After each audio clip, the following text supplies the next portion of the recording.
Maybe I can ask one person to follow me, whoever would like to. Yeah, I don't mind going ahead. Okay, lovely. Namo Vishnupadaya Krishna Prishtaya Bhutale Srimate Bhakti Vedanta Swami Iti Namine. Namo Vishnupadaya Krishna Prishtaya Bhutale. Prabhu, can we have the lines so we can just have a look? Everybody can know what the lyrics. Okay, these are maybe someone else. Maybe you could, or anyone.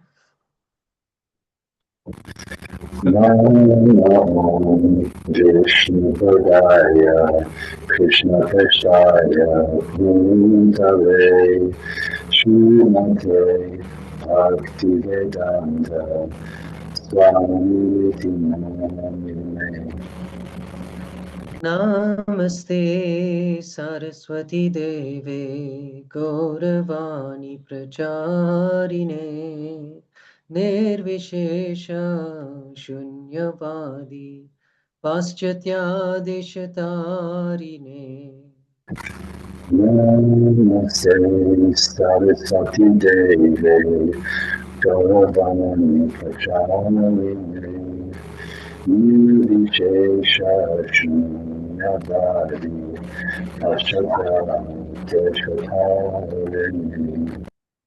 Jai Shri Krishna Chaitanya Prabhu Nityananda Shri Advaita Gadadhar Shrivasadi Gaur Bhaktivinoda.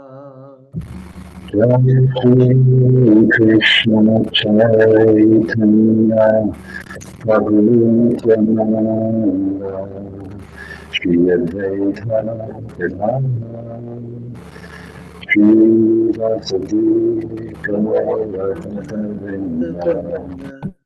Jai Shri Krishna Chaitanya Prabhu Nityananda Shri Advaita Gadadhar Shrivasadi Gaur Bhaktivinoda. Shri Krishna Chaitanya Prabhu Nityananda Shri Advaita Gadadhara Shri Vasadi Gaura Bhaktivinoda. Hare Krishna Krishna Krishna Hare Hare Hare Rama Rama Rama Hare Hare. Hare Krishna, Hare Krishna, Krishna Krishna Krishna, Hare Hare, Hare Rama, Hare Rama, Rama Rama, Hare Hare.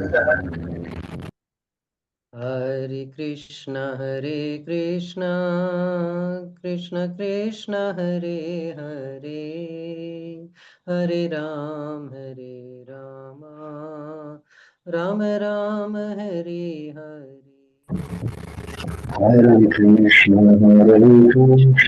Hare Krishna, Hare Krishna, Krishna Krishna Hare Hare, Hare Rama, Hare Rama, Rama Rama, Hare Hare. Hare Krishna Krishna Krishna Hare Hare Hare Rama Rama Rama Hare Hare. Hare Krishna, Krishna, Hare Krishna, Krishna Krishna Krishna, Krishna Hare Hare Hare, Hare Hare Rama, Hare Rama, Rama, Rama Rama Rama, Rama, Hare Hare Hare. Hare. Hare Krishna, Krishna Krishna, Hare Hare, Hare Ram, Ram Ram, Hare Hare. Hare Krishna, Krishna Krishna, Hare Hare, Hare Ram, Ram Ram, Hare Hare.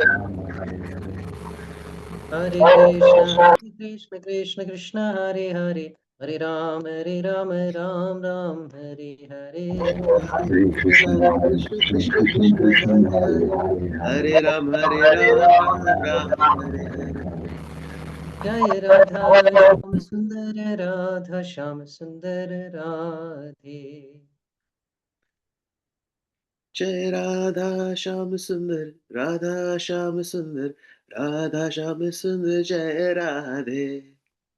Jai Radha Landanishwara, Radha Landanishwara, Radha Landanishwara Shri Radhe. Jai Radha Landanishwara, Radha Landanishwara, Radha Landanishwara, Jai Radhe. Jaya Gauranitai, Gauranitai, Gauranitai, Jaya Gauranitai. Jaya Gauranitai, Gauranitai, Gauranitai, Jaya Gauranitai. Jai Prabhupada, Prabhupada, Prabhupada, Jai Prabhupada. Jaya Prabhupada, Prabhupada, Prabhupada, Srila Prabhupada. Nitai Gaur Premanande. Hari Hari Hari Bol. Vanchakalpatarubhyascha Kripa Sindhubhyeva Patitanam Pavanebhyo Vaishnavebhyo Namo Namaha. Ananta Koti Vaishnav Vrinda Ki Jai. Jai. Hare Krishna. So it's wonderful to be with all of you today. I'm currently in Sri Vrindavan Dham, and just this morning was taking darshan of Shri Radha Shyamasundar, Shri Krishna Balaram, Shri Gauranitai. And so I'm hoping that in this auspicious place, their lordships will maybe infuse some potency so that we can begin this Bhakti Sastri course in a very potent manner. So it is very nice that this course has been arranged. And it is, of course, a great credit to all of you who have joined that you wish to actually take some considerable time from your own lives to invest it in the study of our sacred scripture. And this is definitely a great, you could say it's a great act of sacrifice in one sense. And of course, as we know that whenever sacrifice is performed, there's always some reward. And while the study of the Bhagavad Gita can bestow upon the student any and all rewards that they may desire, we especially look for the supreme award, the supreme reward of loving devotional service to Sri Krishna and all his associates. And so this is the lofty treat result that everyone stands to gain by a careful and serious study. Now, I thought it would be nice before we delve in and set the scene of the Gita that I could maybe have a little introduction from all of you. I don't think I recognize most people here, so maybe you could just say just one or two sentences, something about yourself and where you're from. I think we have a collection of devotees here, as far as I understand, from different places. Hello, may I start? Yes, please. My name is Masar Oray. I am participating from Turkey. Turkey. And yes, I have been in some Vedic astrology courses before. And that time, when we examine my chart, we see that actually Sri Krishna was my guide. Wow.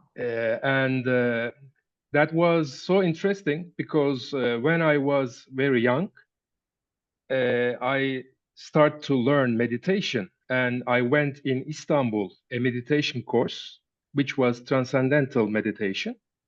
And there they gave me a book that was Bhagavad Gita, but I didn't know what was that before. But when I read, that was an immense knowledge, and I was really excited, so much excited. And I understand that this holy book is my for my spirit. And after that, I start to chant Hare Krishna mantra, and I am and after all, I am here to learn some Bhakti Shastra with you. Thank you very much. Hare Krishna. Thank you, Mazar. That's a most interesting story. The most interesting background. I think you are definitely blessed to have such Thank a you. Thank you. such a connection with Krishna in your chart itself. Thank Thank you very much.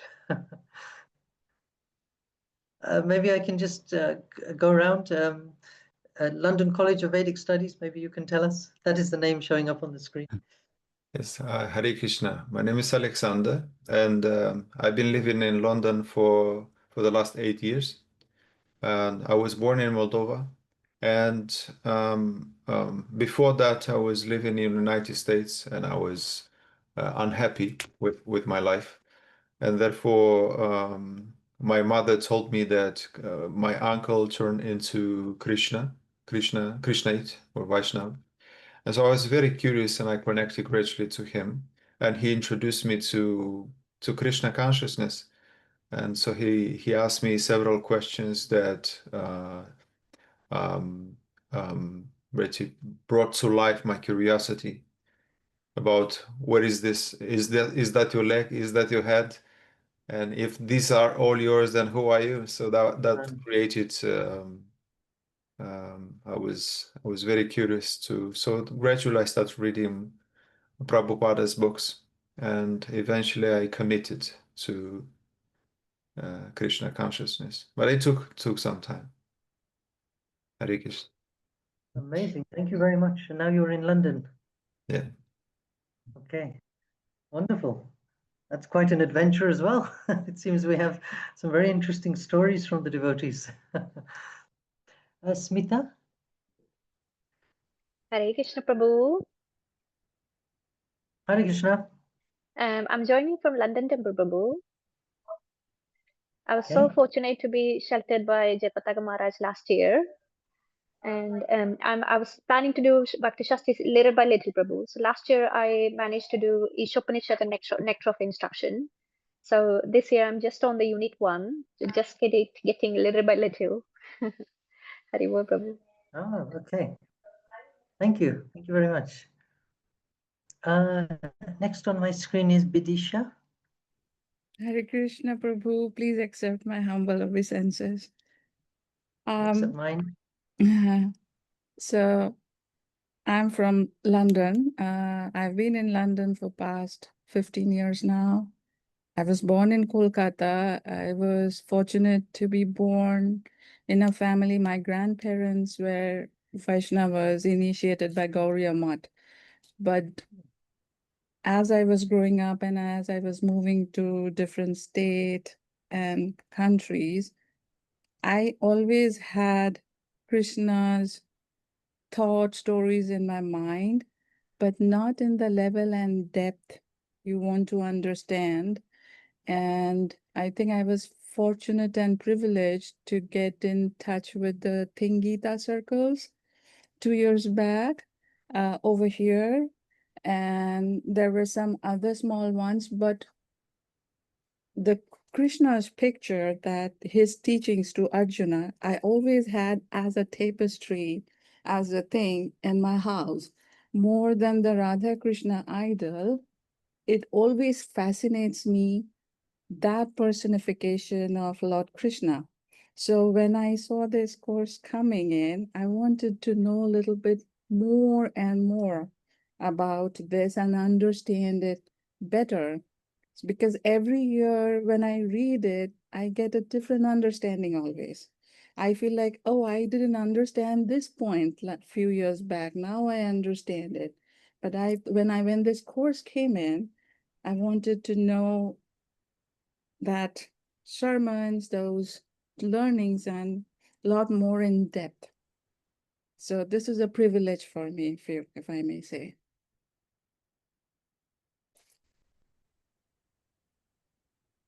I hope you will enjoy Okay. hearing and finding out more about Krishna. He is definitely the Yeah, supreme object for yeah. research. Yes, and Next, only thing, sorry, I would say, I'm very scared of the shlokas though. I just don't know like how to memorize those and all. But I hope with all of your blessings and your association, I would learn it slowly, slowly. well, don't Thank worry. Many people are terrified of the shlokas, you. but they tend to be on Duryodhan's side generally. But the devotees, they love the shlokas, and so I'm sure you will have no problems whatsoever. Thank you. As we Prabhu. go through, we will hopefully discuss some techniques also Yeah, about learning shlokas, and you will find that they actually become a source of your study and understanding rather than a chore to be done along the side. You will yes. find they actually give you strength and uplift your connection with Krishna. Thank you, Prabhu. Yes. Then I have Tanay on the screen. Hare Krishna, Prabhu. So I'm Hare from Krishna. London. I'm a dentist working here. Originally from Bombay, India, was to live very close to the Juhu temple. After my dentistry, which I studied in India, I did the Bhagavad Gita course at the Juhu temple. This was in 2011, 2012, so many years ago. And then life went away from Krishna consciousness. And then many years later, I moved to London, and I started going to the manor. I did the Bhagavad Life with Keshav Maharaj's book. I did the course there for 6 months, which we had 6 cantos in the first and the other 6 in the others. And then I was actually waiting for the Bhakti Sastri at the School of Bhakti in Manor, but it was not coming up. And which was coming up was the next modules. It was not the first module. Yeah. And then I went to the London temple and I saw this on my birthday, which was last week. And I was like, I have to join the course. And I immediately paid for it. And yeah, here I am. So yeah, it's really looking forward to dive deep into Bhakti and just revive the heart, which is anyway Krishna's. Everything belongs to him. So yeah, just planning to revive all of that. Thank you. That's very nice. That's very nice. Hopefully you will now relish having had that intro to the Gita and the Bhagavatam. Hopefully you now relish going deep into the Thank you, Prabhu. Hare Krishna. Gita. Thank you. And Simon. Hare Krishna, please accept my humble obeisances. I am based in London. I'm originally from London. I think I first came across the Bhagavad Gita when I was doing my master's in comparative religion. And I read Bhagavad Gita as it is. Sorry, Prabhuji, it's very difficult to hear you actually. It's Sorry, really muffled. I caught you were doing your master's in something. in comparative religion. Is it better if I speak up a little bit higher in volume? Am I coming through better now? Can't actually hear. It's very, very bad, the sound. Okay, I'll try again another time. Yeah. Okay. Thank you. So we have some nice devotees. You're all wonderful devotees, I'm sure. And we're about to embark on a little bit of a journey. Whenever we take up a new project, a new program of growth, we move forward somehow. We move at least in some direction. Now, whether that's forward or backwards depends upon the destinations that we have set for ourselves. And there is something in spiritual life, or just life in general, where deciding or choosing a destination or a direction is more than 50% of the work. In this world, people act and they engage in very complicated actions also, and very vigorous actions. But Srila Prabhupada mentioned once that we can act vigorously. An analogy is you can drive very fast. But if it's not clear where you're trying to reach or which direction to go in, then all your driving ends up simply consuming miles, fuel, and your time. And I like to consider it a bit like driving on the M25 around London. If you just set off in any direction, you can just keep going. And you will go round and round and round and round. You'll see many sights and sounds along the way, many traffic jams. But at the end of the day, you will not really have made much progress. Now, the Gita, the Bhagavad Gita and Shastra in general, of which Bhagavad Gita is one part of, gives us insight into both these aspects, gives us insight into destinations, possible goals. And then it also gives us insight into directions, journey types, vehicles that we could use to make that journey. And you can see that when these two things combine, a person's spiritual path can go in many directions. And certainly the Gita is that book which presents to us multiple paths of possible progress. It doesn't start with a dogmatic presentation of, you must do this. Rather, the entirety of our Vedic teachings are based upon giving the hearer, the reader, a mature concept of what are the possible destinations and what are the possible means to achieve them. And then it remains each person's own personal desire, personal choice, personal free will as to their choice of destination and as to the choice of their vehicle, the speed with which they would like to reach that destination, and some flexibility in terms of practices one could utilize. As you go through the Gita, this will hopefully make more and more sense. So I thought we would start just by setting the scene a little. The Gita itself was last spoken 5,000 years ago, just over 5,000 years, maybe 5,050 or something like this. And the narration of that Gita is encapsulated in a much larger work called the Mahabharata. Now, the Mahabharata literally means the history of Greater India, you could say. However, to give it that term, that's more a direct term, isn't quite accurate, because Mahabharata means the entire realm, the entire place. And so it's the history of the world in one sense. Now, modern day Bharat, which refers to India, is a small section of what we understand to have been the Bharatvarsha Empire in the past, spread throughout the globe and across planets and wherever.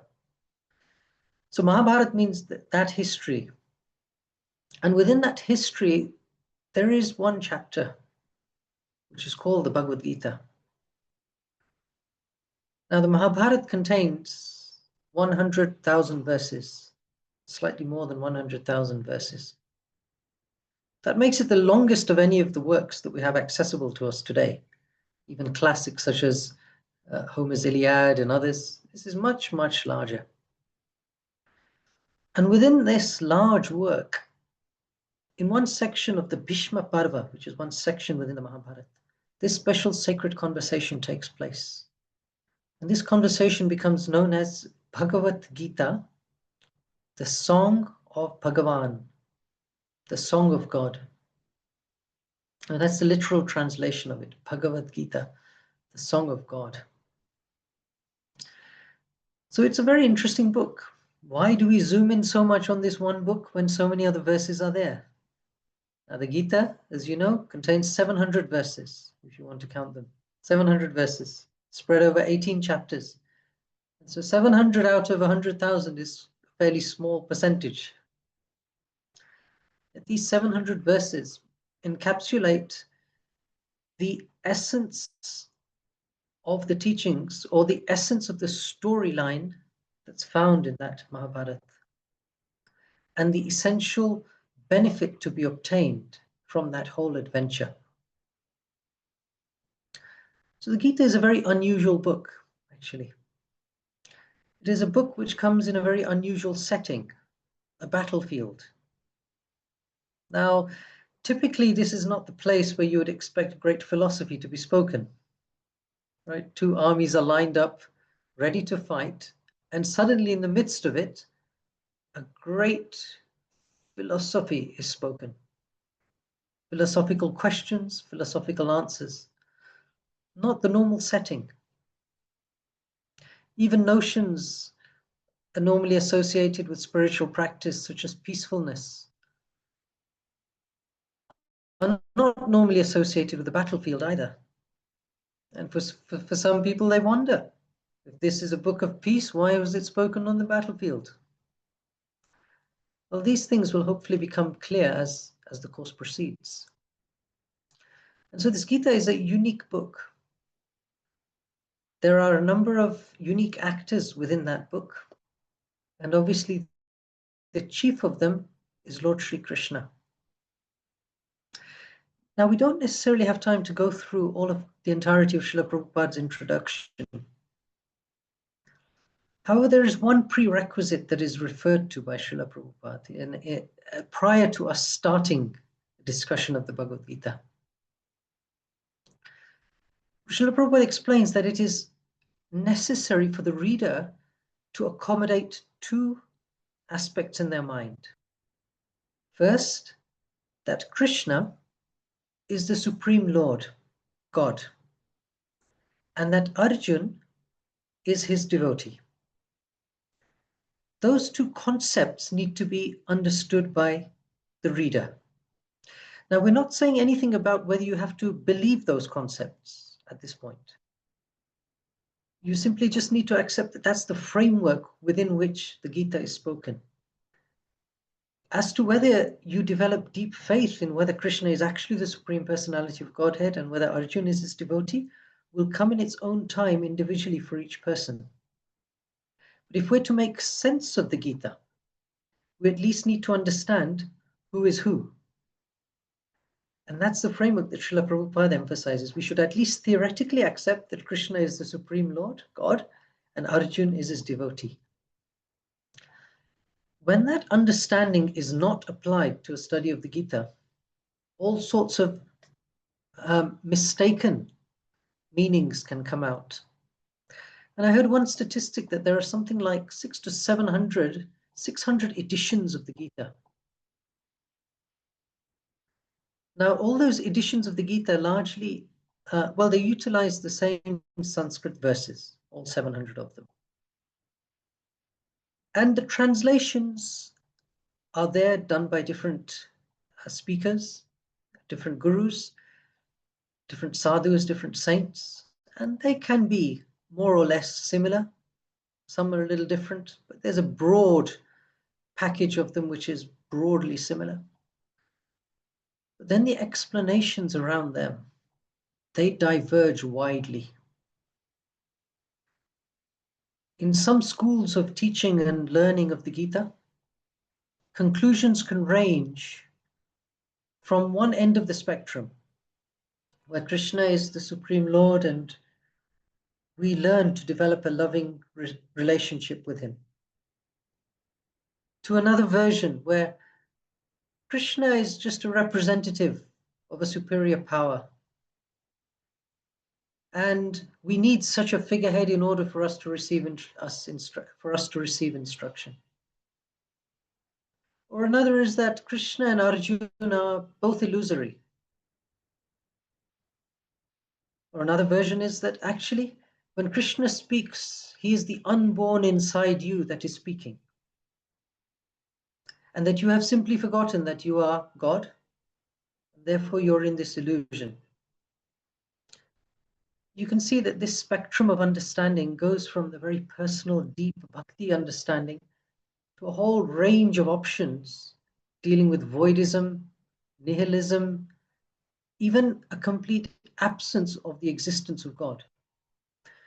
Would you believe it? Some people, after reading the Gita, can come to a conclusion that there is no God. Therefore, their reading of the Gita reinforces their atheism. Therefore, the Gita is a very interesting book. And Srila Prabhupada did something revolutionary in terms of his translation and his expression of the Gita. And in our attempt to understand the Gita, we will be very much referring to Srila Prabhupada's purports and the understandings that come from them. Srila Prabhupada very boldly entitled this Gita, Bhagavad Gita, as it is. Not as someone imagined it to be, or as someone would like it to be, but as it is.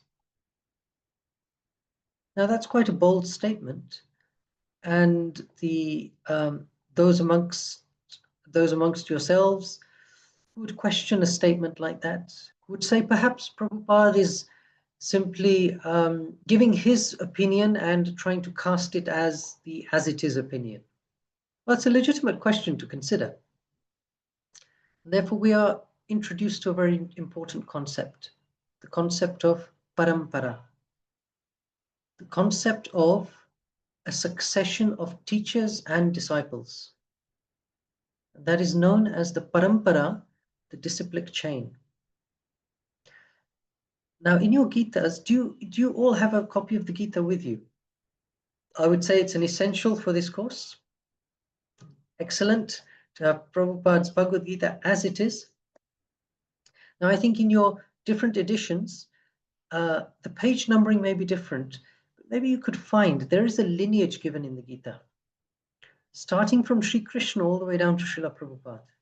Maybe you could just take a minute or two to find it. It's either at the beginning or the end.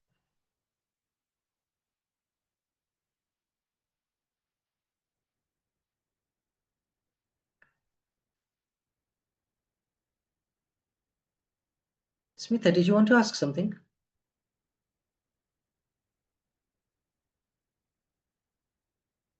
I was just trying to find out that one for me. Still, Oh, okay. That's fine. Anyway. It'll be right at the beginning or right at the end, not in the middle somewhere. So there should be a disciplic succession given.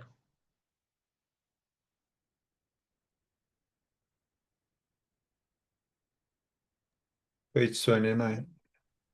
It's page, sorry? Page 29. Okay, try look around that page if you can.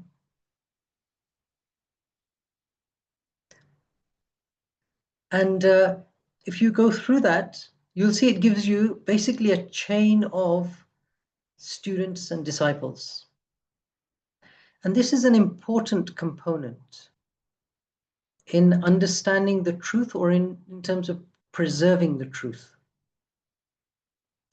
The idea is that every teacher, starting from the Supreme Teacher Sri Krishna, instructs their disciple. The disciple is supposed to be a transparent via medium. You may hear this term, transparent via medium. And in turn, they will instruct their disciples, their students, with the aim of not adulterating and altering that original knowledge. And therefore, we have this concept now for trying to establish or giving us greater confidence that what is presented is actually accurate and unadulterated. And it is this triangle that we refer to: Guru, Sadhu, and Shastra. Now, Shastra is obviously scripture. It is the book you have in front of you. That is our reference, Shastra. The verses, the original verses. Sadhu refers to all of the predecessor acharyas, all the teachers in the line in the past who have commented on and explained this great work. And then Guru means the person who in front of us, or who at this point in time is instructing us in terms of this knowledge. So Guru is our immediate guide.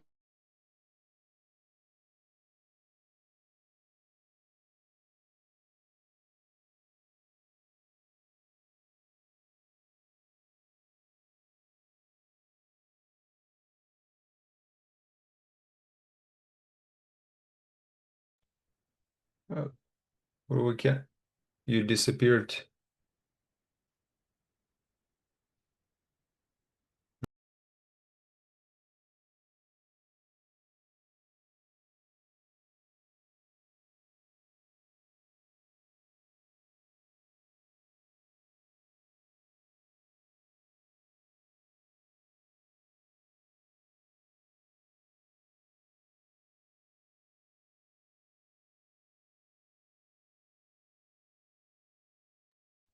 He's probably going to reconnect.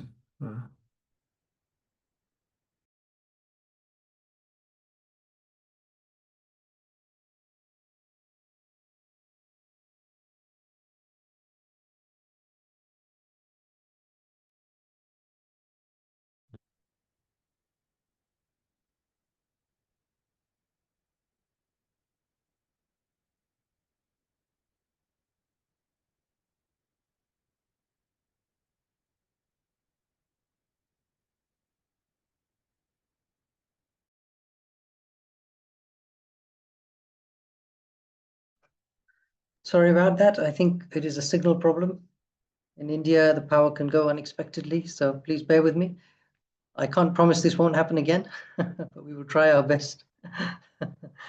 When the main internet comes back on, I'll switch back to that. So this concept of Guru, Sadhu, Shastra is central to our developing some faith in this particular book that's in front of us. And therein, Srila Prabhupada has given a number of important components. He has translated this book in a methodical manner, giving the original Sanskrit a translation with a word-for-word translation so that a Sanskrit scholar could actually piece it together and can see there's some transparency there. And then, very importantly, a purport, which is the explanation of the verse. And that is needed for us. It is important for us to have a good explanation. Otherwise, the teachings, the lessons can be misunderstood. Is that all okay so far? Okay, so that's the book and the framework within which we are reading the book. Maybe some other time we can discuss the history of how the Gita came into ISKCON on Prabhupada's desire. That itself is an adventure. Krishna manifested the Gita that we now readily access, all of us together. So within the Mahabharata, you have this section, which is the Gita. And the Gita itself is 700 verses, which goes systematically through and covers many, many important topics. So what we'll do is we'll recite something which will be our invocation or our starting prayer before we delve into the Gita.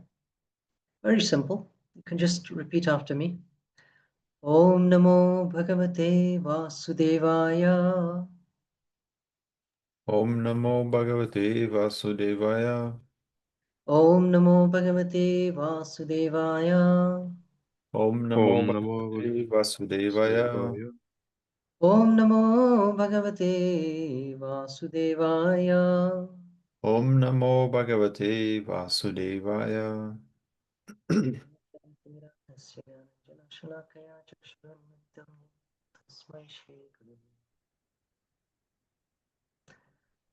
We basically pray for blessings of the Supreme Lord, and we'll understand something of this concept of non-difference as we proceed through the Gita between the Lord, his works, his devotees, in terms of their special connection on a transcendental level.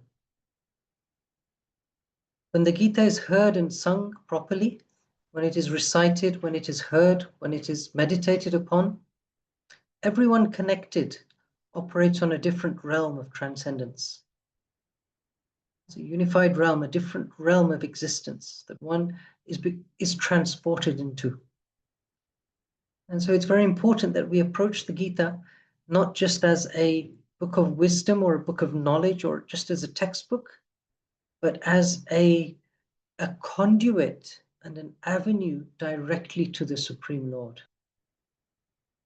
That requires not so much academic skills, it requires humility and devotion and surrender to the Gita. So as we start to read the Gita, we should very much offer a little prayer to our spiritual master to beg blessings that we may start. You can offer a prayer to Srila Prabhupada, please let me understand this great work. And we can offer a prayer to Lord Sri Krishna and Arjun, that may I please understand this transcendental conversation that you so painstakingly undertook for our benefit. Then what will come to us will not just be simply words and suitable explanations, it will be something more, something that ultimately transforms the heart. Because Prabhupada's Gita and the devotees who accepted it achieved something that practically no other edition of the Gita or its followers have done. Worldwide, you can say. They developed deep, practical devotion to Lord Krishna. Deep, practical devotion. Yes, Gita gives you much theoretical knowledge. It definitely does. The second part, the actual practice, the Vigyan, that does not come without devotion. And so this is the secret, the jewel that we are going to hunt now in the pages of the Gita. Because that alone will fully satisfy the heart. So this is the Gita. And the framework we have ahead of us is also a very interesting framework, the Bhakti Sastri course. I'll spend a few minutes discussing that. This Bhakti Sastri course was formulated on the request of Srila Prabhupada when he was faced with the possibility that some of his disciples were not so knowledgeable in the scripture. And as he started to award initiation to them and to give them Diksha and to give them Brahman Diksha especially, Srila Prabhupada became concerned that my disciples need to be competent in scripture. Competent. In every faith, there are scholars of that scripture, of their particular holy books. And why should we also not have scholars who can thoroughly understand the text, not just academically, as I mentioned, but deeply manifesting it through their heart and their behavior and their character? We also need people like that. Now, a Brahmana is a learned person. Patan, Patan, Yajan, Yajan, Dana, Pratigraha. These are some traits of a person who is Brahmanically inclined. We may touch on some of these, the different orders and statuses of life as we go through the Gita. In chapter 1, they come up. But that is one of the duties of the spiritual head, the spiritual heads within society, to be able to competently present Shastric knowledge along with its explanations so that people in general can understand it. So of course, in our movement, we need many such people because our entire job is to bring Krishna to every single person we meet. Let them have contact with Krishna somehow. And so we need to become competent. So Srila Prabhupada envisaged a set of courses: Bhakti Sastri, Bhakti Vaibhav, Bhakti Sarvabhauma, Bhakti Vedanta. It goes in this sequence: Bhakti Sastri, Bhakti Vaibhav, Bhakti Vedanta, Bhakti Sarvabhauma. And he wrote this in a letter to Tamal Krishna Goswami for sending out to the different centers. But Prabhupada explains that he would like these these examinations, he referred to them as examinations to be instituted within ISKCON. Bhakti Sastri would include Bhagavad Gita, plus 3 books, Nectar of Instruction, Upadeshamrit, Nectar of Devotion, Bhakti Rasamrita Sindhu, and Sri Ishopanishad. Those would be the 4 books to be studied under Bhakti Sastri. Bhakti Vaibhav would contain all of the above, plus the first 6 cantos of the Bhagavatam, Srimad Bhagavatam. Bhakti Vedanta would include all of these, plus cantos 7 to 12 of the Bhagavatam. And then Bhakti Sarvabhauma would be considered to be like the postdoctorate study, including all of the above, plus now Chaitanya Charitamrita, which is the manifest pastimes and discussions on the topics of the Gita and the Bhagavatam by Lord Chaitanya and his associates. So Prabhupada envisaged this, and he wanted exams for each of these, so that he could determine who is actually qualified to be called a Brahmana. And so, in its own way, within ISKCON, this initial instruction has now manifested and been developed through painstaking work over the years by some very senior devotees in Vrindavan, in Mayapur.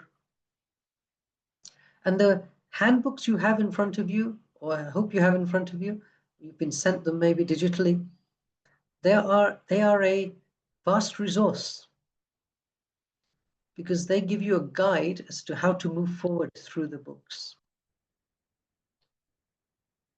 So Prabhupada gave great importance to the systematic study. Now in our temples every day, study of Shastra goes on. Every established temple studies Shastra. Every single morning there's a class on Srimad Bhagavatam or Chaitanya Charitamrita. Bhagavad Gita classes are routinely done. But there's a difference between that type of class and a systematic, structured study program, where you get to focus, where there's a system that can be followed to give you insights in ways that you would not normally encounter. And another advantage of a course such as this is that it will allow you to approach the subject matter from multiple angles of vision. Generally in our lives, we look around us and we draw some judgments of the world and the people in it. We do that unconsciously. He is like this, she is like this person I don't like, this one I like, this country I like, this country I don't like. We're constantly judging things unconsciously, but influenced by our upbringing, of course, our own inner tendencies, our past lives. So many factors come into it, and then our own speculations on top of that. So this whole set of judgments takes place every time we look around us. However, we have to know one thing, that if indeed we are trying to approach, at least theoretically, a person who is called God, and that this God happens to be connected to every single person in this world, and every single item within the creation, whether ugly, beautiful, harsh, desirable, all of it is still connected to that God. And therefore, all of it has a place in him. That means that my view clearly is not the only valid view. That means that we need to broaden our vision and understand that if indeed there is a Supreme Lord who can deal with everything in this world, whether we like it or not, that person is of a vastly superior capacity and character to anything we can comprehend. And our attempts to reach him, our attempts to understand him, are going to be only a very small angle of approach towards him. In the Gita, it's explained, Aham bija pradapita. I am the seed-giving father of all living entities, Krishna says. Yes, all living entities means not just the people you like. It means all those you don't like also. all those who cause trouble in the universe. Yes, think about that deeply. We often draw judgments. This country is bad. This country is good. This leader is bad. He's a dictator. He's this, he's that. Try and step out from that entire picture. Aham bija pradapita. I am the seed-giving father of all living entities, including each one of these. Not just that, only people like me can approach Krishna. Or only my family, maybe. Or maybe my country. And all other countries are doomed. This type of sectarian thinking pervades practically all faiths, but it is noticeably absent in the Gita. Because nowhere in the Gita does it speak of anyone's right to access God as being dependent on any bodily feature of theirs. Bodily characteristic, mental characteristic, nowhere. Krishna is accessible by everyone in their own way. All species, male, female, plants, trees, everyone is connected to Krishna. And you would expect that if God was actually God, that this would be true, isn't it? The concept of God would naturally have to deal with every single person or item or object in creation. And yes, that's why it is so important that we approach this subject matter of the Gita through multiple angles of vision. And to help us, there are certain learning aims that I want to introduce you to. If you open your student handbooks, let me try and find where they are listed. Just give me a moment.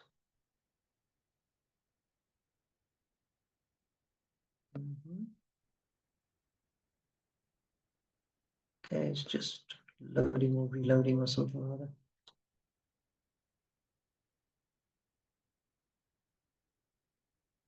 Okay, right.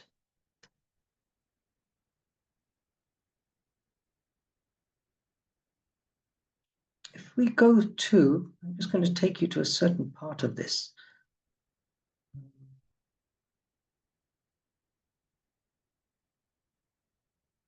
Get there eventually, just a moment.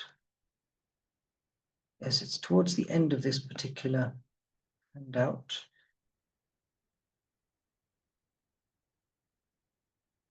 Okay. We'll go towards the end. Sorry, just give me a second. If you go to where it says, on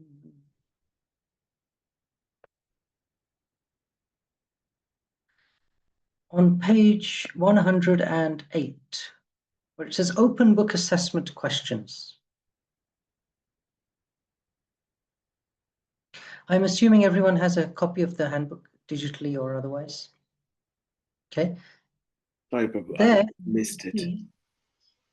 Sorry, Prabhu? I missed the copy. Oh, you haven't got it? No, sorry. Okay. I think the admin side of it will need to make sure you get one somehow. Thank you, Prabhu. But there are a number of topics described here. Understanding, personal application. If you go down a bit, there's preaching application. If you go down further into the objective section, you will get the different headings that come up. Understanding, academic and moral integrity, mood and mission, preaching application. You're going to use these as different lenses through which to approach the material of the Bhagavad Gita. The same verse can be approached through these different angles. For example, understanding. Okay, a particular verse will give you some understanding on a particular topic. Right? There'll be some knowledge, some information. Well, from that same verse and with Srila Prabhupada's purports, there will be something for you to apply in your life. Personal application. All right? Then there'll be something for that same verse called preaching application. How can you explain this knowledge to others, to new people, for example, or to those unfamiliar with that work? Mood and mission. What Srila Prabhupada, in his purport, gives many details and insights into how a spiritual movement can take place and be established that will allow people to connect themselves to Krishna. Therefore, we will find hints from Prabhupada directly in his purports, his own mood in approaching Shastra, his mission, how he's representing the mission of his spiritual master. We will find those details. Evaluation. Sometimes there are concepts in scripture which are difficult to understand or difficult to resolve. Scripture very rarely gives you a black and white direction. Rather, it gives you a set of, you could say, principles and methods of considering that becomes then the basis for you to apply in different situations. Evaluation is that skill whereby you apply scriptural teachings to a particular situation. Both sides. Do I do this or do I do this? And you evaluate what is the proper course of action. Or you evaluate scripture itself in that, what is really meant here? It's a deeper processing than simply understanding, where you just accept what's given to you. These are some of the learning aims that we will come across. There's another one, academic and moral integrity. Sometimes there are difficult items in scripture. Some things which may be unfashionable according to today's culture and today's standards, right? I'm sure we will all expect those things. Yet how do we do justice in our explanations on those items without compromising scripture and without losing our moral integrity, our moral duty towards all other people? Yes, there are some considerations to do with that. Most probably, most of us, when we read the Gita, we probably only consider one of these items, understanding. That's mostly how we approach the Gita, especially in the beginning, or any book. We want to get some understanding, some information. You can see this is only one component of a fuller exploration of the subject. Because, as I mentioned, it's not just facts that we want. It's not just information.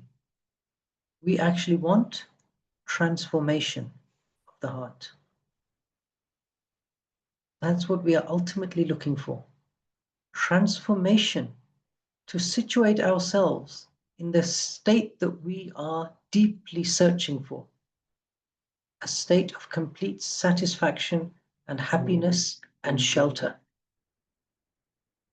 That's what we are all looking for. And of course, all of these are components of a much bigger principle, love. Because that is the nature of the heart. To love and to be loved.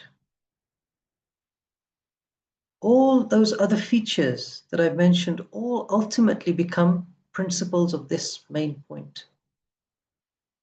And as we go through the Gita, you see, knowledge doesn't have much to do with love directly, right? But it helps a lot. It's just not the only component.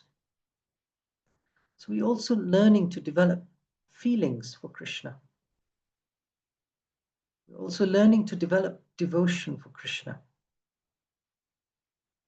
And that will ultimately satisfy us. So each of these are very powerful items. As the course proceeds, you will have different questions to answer, some longer essay questions to do, maybe some short questions and tests. And you will look at different verses with these different angles of vision. And so try to embrace that subject. Try to embrace that way of thinking. It's different. Yes, it is different. And it will give you a richer experience. That's how the course has been guided. The studying that we will do during this course will be guided by these principles. And there'll be certain key sections which are certain key components of our study. One will be actual reading and understanding. We need to understand what was said in chapter 1. There'll be some learning to do, studying of concepts. To help you with that, you'll have some questions to answer, and you'll have some slightly longer questions to deepen your exploration of the subject. Then also there will be shlokas to learn. And why do we learn verses? Well, there was one class I heard from Srila Prabhupada where practically he quoted a section of a verse or a line or 2 lines almost every other sentence. His entire class, his entire lecture included almost 50% verse quotes. Why is that necessary? It's necessary because there are so many speakers in this world, so many motivational speakers, so many highly eloquent speakers. What are they speaking? Mostly it is not items that will bring you upliftment in your life, life after life. When our words are backed up by Shastra, and we use Shastra to substantiate our points, that gives our words a great degree of potency. Because now you immediately know this is not something the person just made up, which sounds nice. It is now backed up by Shastra. It is a form of evidence. It is a form of giving authorized evidence with references. So these shlokas are very nice. And if you can learn all 700 shlokas of the Gita, that's excellent. But if you cannot, don't worry, because there are some shlokas which capture the key essence of the philosophy. Sarva dharman parityaja mam ekam sharanam vraja. Aham tvam sarva papebhyo mokshayishami masucha. Just surrender unto me. I will take care of all other considerations. That's a very, very important verse. Right? From chapter 2, when the whole discussion of the soul begins, Ashochanan vashochastvam pragyavadamscha bhashase gatasu nagatasumscha nanu shochanti pandita tehinosmin yata dehe kaumaram yovanam jara tata dehantara praptir dhiras tatra namuyate. These verses, some of you may recognize some of these verses. They deal with fundamental concepts. And when you're explaining these concepts to others, if you can recall the relevant verse, what you speak will be powerful. And it will have some potency given by the Lord directly. And then, I don't know if in this particular course you will do some presentations. I'm not sure. But these are all different ways by which we will study this subject matter. Is that okay? Let me take some questions. If you have anything you'd like to ask about the system of study or the way we're going to approach the material.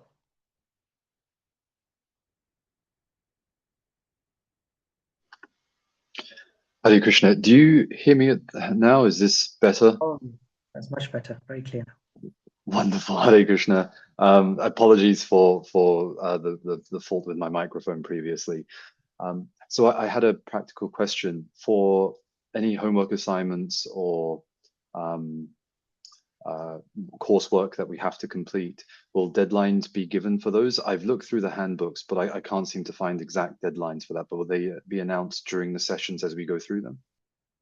Yes. Now, largely the assessment side of it will be handled by the admin team at Soho Street, Deepa and others. They should hopefully supply some more details as to how these things should be done, when they should be submitted.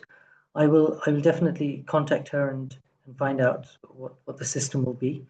But yes, there will be certain things that need to be done at certain times, tests, questions to be answered, submitted.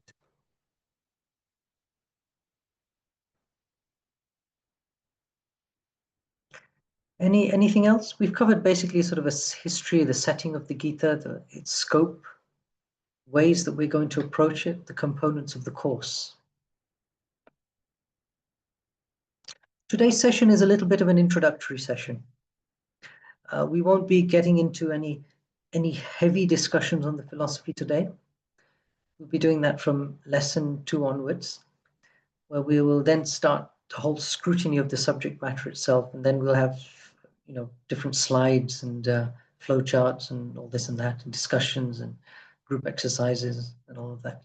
But I think it's always important that we orientate ourselves correctly when we begin a program of study, because then we can gain so much from it. If you just jump into something and just haphazardly scrabble around just to keep up with it, you don't get the full experience. So in accordance with that, one thing I would also like you to think about, meditate on, is consider in your own lives the time that you're going to set aside for engaging in this program of study. You will need to allocate some time for it. That means you will need to set aside certain times, and everyone's lives are very busy. I know over the years, I've taught many courses over many, many years, and people's lives and what happens during our day-to-day activities vary so much. Unexpected challenges can come, but there is a constant thread of being busy.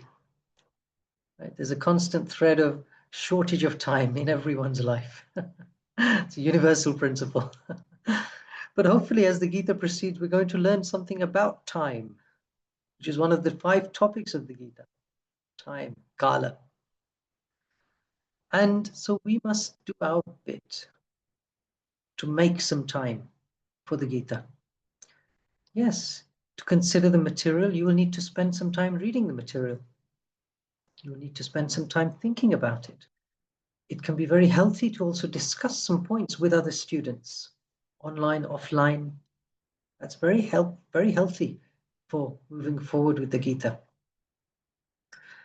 You'll need to prepare, you may need to revise, you may need to repeat shlokas. I will definitely touch on different techniques and things to do that. Not all in one go, we'll do that during the sessions as they proceed. But you'll need to put aside some time for that. And each person is a little different, but you should allocate a decent chunk, ideally which involves some daily connection with the Gita, until this section is complete, and then some time for revision, and basically just prioritize it. Sometimes with our lives, even our devotional lives, there are so many different things to do. There are so many courses available, there are so many speakers coming, so many visiting speakers, there are so many seminars put on, so many activities, so many services. We sometimes have such a complicated weekly schedule, even devotionally, that we find ourselves jumping from one item to the other and not really focusing on any of it properly. It's a risk for us also as devotees. And therefore, don't consider it to be a disadvantage if you actually make it a priority to now focus on the Gita and the study of the Gita, perhaps even putting aside other types of study that you may do devotionally. Because you can't really study 2 courses at once.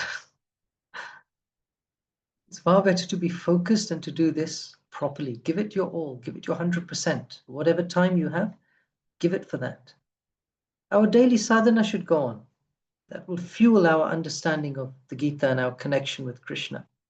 Daily chanting of the holy name, following the 4 regulative principles. These things will all help us as we move forward with the study of the Gita.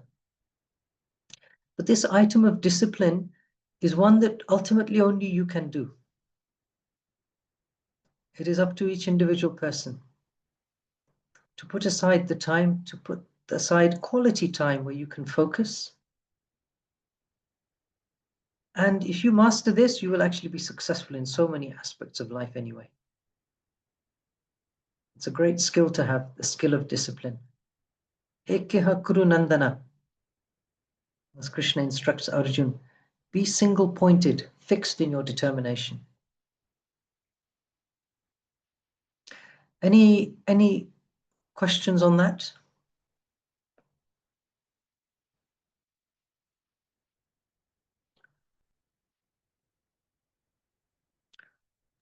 Okay. Guruji, Yes, Prabhuji.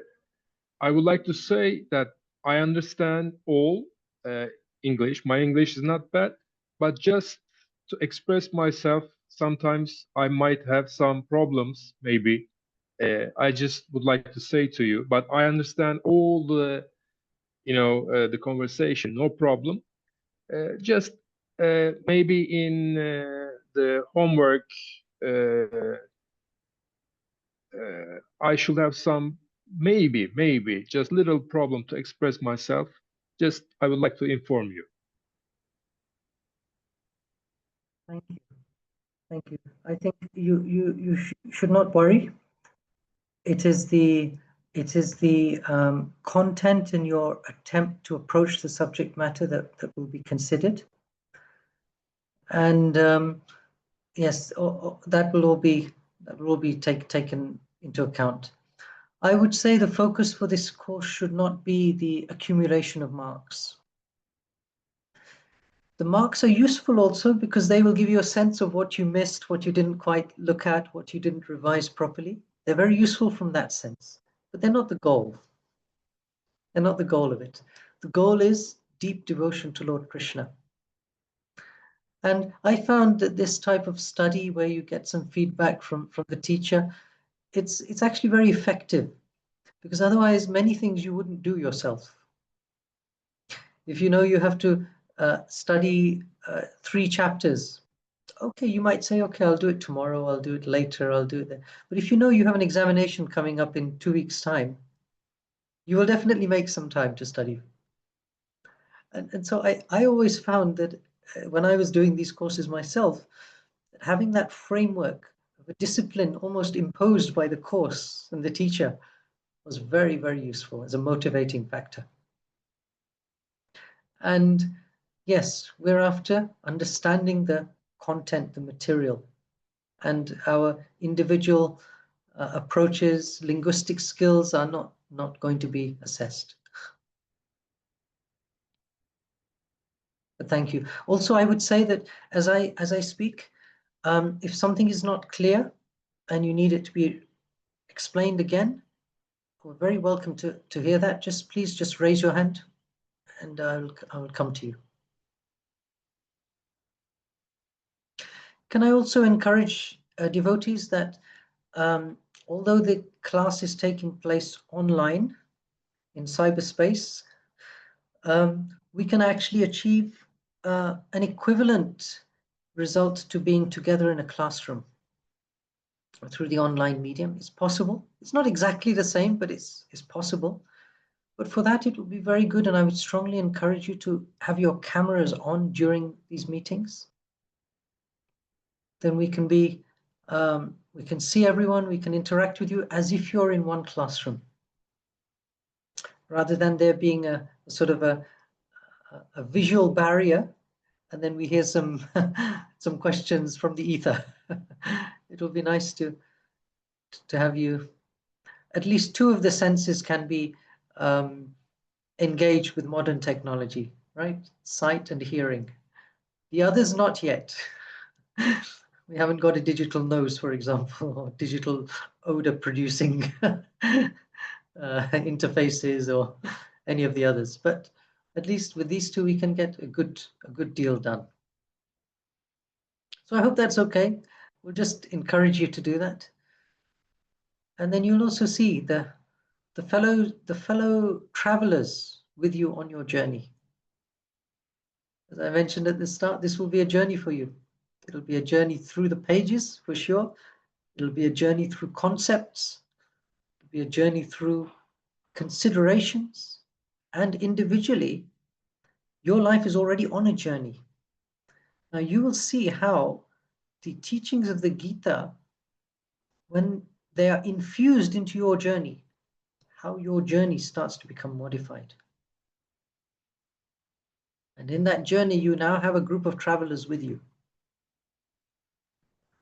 I've been on a little yatra for the last few days, traveling around in India, in Uttar Pradesh, different places, Ayodhya, Varanasi. Now I'm in Vrindavan and heading off to Gujarat soon with some devotees. And that brings a great flavor to the whole experience. It opens up many things, opens up many avenues. So see your fellow students also as a resource. Find that very helpful as well, because they will be able to share insights from their particular perspectives, through their life perspectives even perhaps. A certain angle by which they approach Krishna from their own perspective. That is tremendously valuable for everyone. So I hope you will take advantage of that resource. Yes, any questions on that?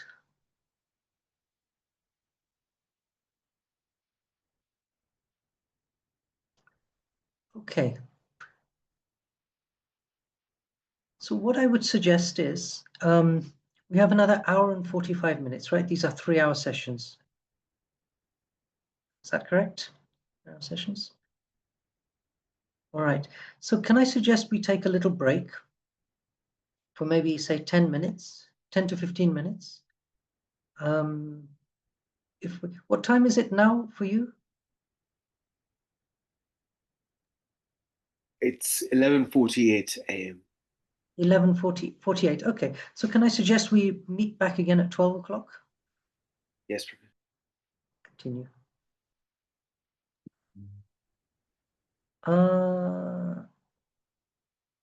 Smita, you put a message there, 10:30 to 12. That seems very short. Are you sure it's not 1?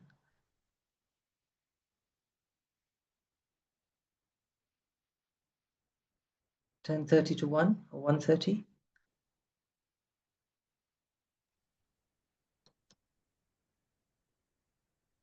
Yes. Is it actually, what is the official time? Have you been given an official time? Is it 1 or is it 1:30 that we end? It was not 1:30. It was something what Smita Mataji mentioned, but as you mentioned, it's too short time. 10:30. Yes, Yeah. we've almost used that up now. So we will do another hour today. It won't be too intense. We will do one more hour from 12 as we go into the chapter 1 of the Gita. All right. So please take a little break, refresh yourselves. Hare Krishna.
Hare Krishna, everyone.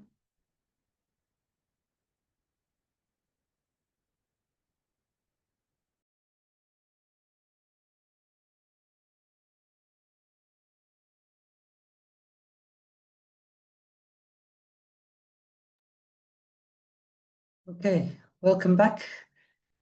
Continue our studies now, and we will actually delve into chapter 1. Okay. Chapter 1, verse 1. What I'll do, I'll recite the verse, and then I would like to just have maybe 3 or 4 of you recite it as well afterwards, just individually. Dharmakshetre Kurukshetre Samaveta Yuyutsavaha Mamikah Pandavaschaiva Kim Akurvata Sanjaya. Yeah, whoever would like to have a go? Yeah, I can do it. Yeah. Dhritarashtra uvacha dharmakshetre kurukshetre samaveta yuyutsava mamaka padavascha kim akurvat sanjaya. Yes. May I try? Yes, please. Dhritarashtra uvacha dharmakshetre kurukshetre samaveta yuyutsavaha mamakaf pandaschaiva kim akurvata sanjaya. Okay. One more. May I? Yes. Guruji. Dhritarashtra Uvacha Dharmakshetre Kurukshetre Samaveta Yutsava Mamaka Pandavas Jaiva Kim Akurvata Sanjaya. Okay. Good. How many of you found that difficult? Okay. It's just practice at the end of the day. There is a certain way the Sanskrit words and sentences are constructed. And we won't go too much into that now, but just practice it. Just practice it. And hear when others recite, and I'll give you some insights into how to recite them properly as well. And that maybe will help your learning of the verses later. But it's going to be very useful for us to pick apart this particular verse. It is the starting verse of the chapter. Interestingly spoken by Dhritarashtra, not even by Krishna or Arjun. Spoken by Dhritarashtra, the head, you could say the head miscreant in this entire adventure. Right? So let me see. Let's just go through 1 second. I need to just bring this up. The internet is a bit shaky here. Yes, the internet is not functioning well. Okay, database.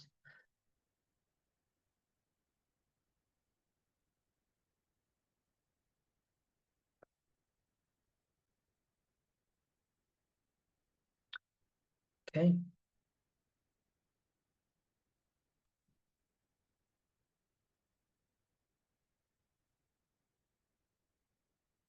Give me 1 moment.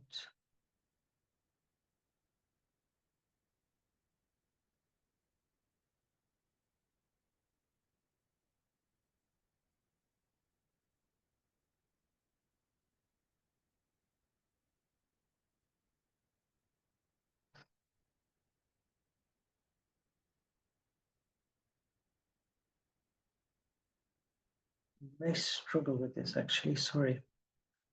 I'm having unexpected internet problems here. Okay. Right.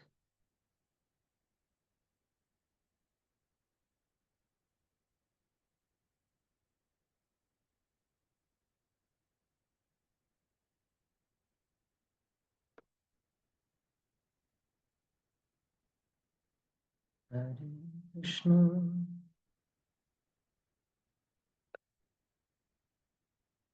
Okay, almost there. Almost there.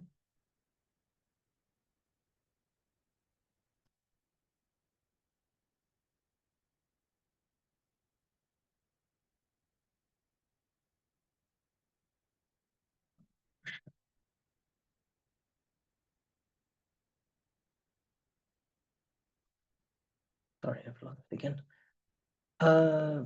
Just try and find the right place. 21.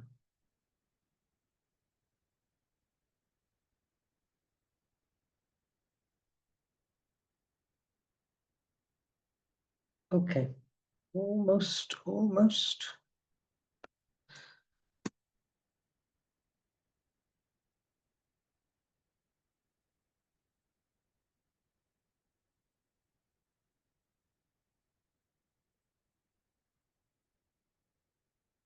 Ah.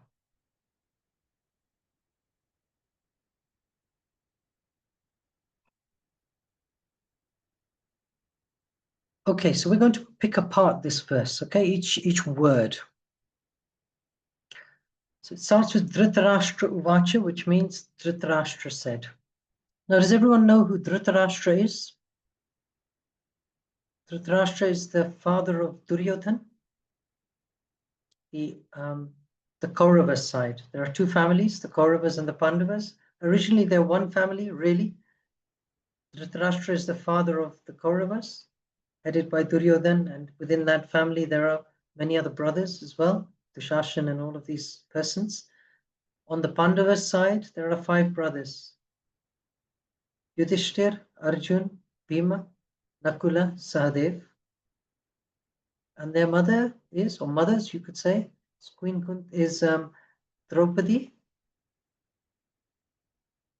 Sorry, not Draupadi, mother is Kunti and Madri, right? 2 mothers. Okay, Madri has left, and Pandu has left, her husband also. So these families were largely, the boys while growing up were taken care of under Dhritarashtra, because he was now the senior person remaining. So that's the little history of it. And so you basically all just need to remember Kauravas, Pandavas. And Dhritarashtra is the head of the Kauravas, the bad guys, if you want to use that term. And we'll find out why they're bad guys. Dharma kshetre kurukshetre. In this place of dharma called Kurukshetra, everyone has gathered. The place of dharma called Kurukshetra, everyone has gathered in order to fight. And here there are my sons and the sons of Pandu. What did they do next? And would you really need to ask such a question? If 2 armies have assembled on the battlefield, what kind of a question is it? What did they do next?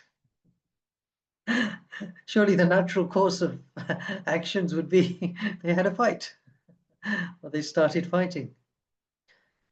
This verse itself is laden with meaning and you could say perspectives and realizations from the proper, when approached properly. Why would Dhritarashtra mention the place of pilgrimage as being Dharma Kshetra? Dharma Kshetra means a place of dharma.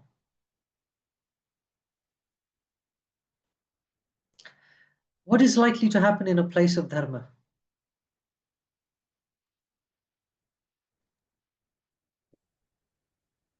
Anyone? Righteousness. Yes, in a place of religious strength, spiritual strength, potency, you would expect spiritually potent people to be powerful. There would be strength. They would draw from that place. A fish is happy when he's in the water. Can swim very nicely, especially a big one like a shark or something. Can swim very powerfully in the water. You put him on land, he's largely useless, just flaps around and can't do anything at all. Or a great elephant is very powerful on the land, mostly useless in the water. So in a place of, I call it a place of pilgrimage, but a place of dharma, in a place of dharma, you would expect righteous people who follow dharma to be powerful. And Dhritarashtra is mentioning this. Why do we think he's mentioning this?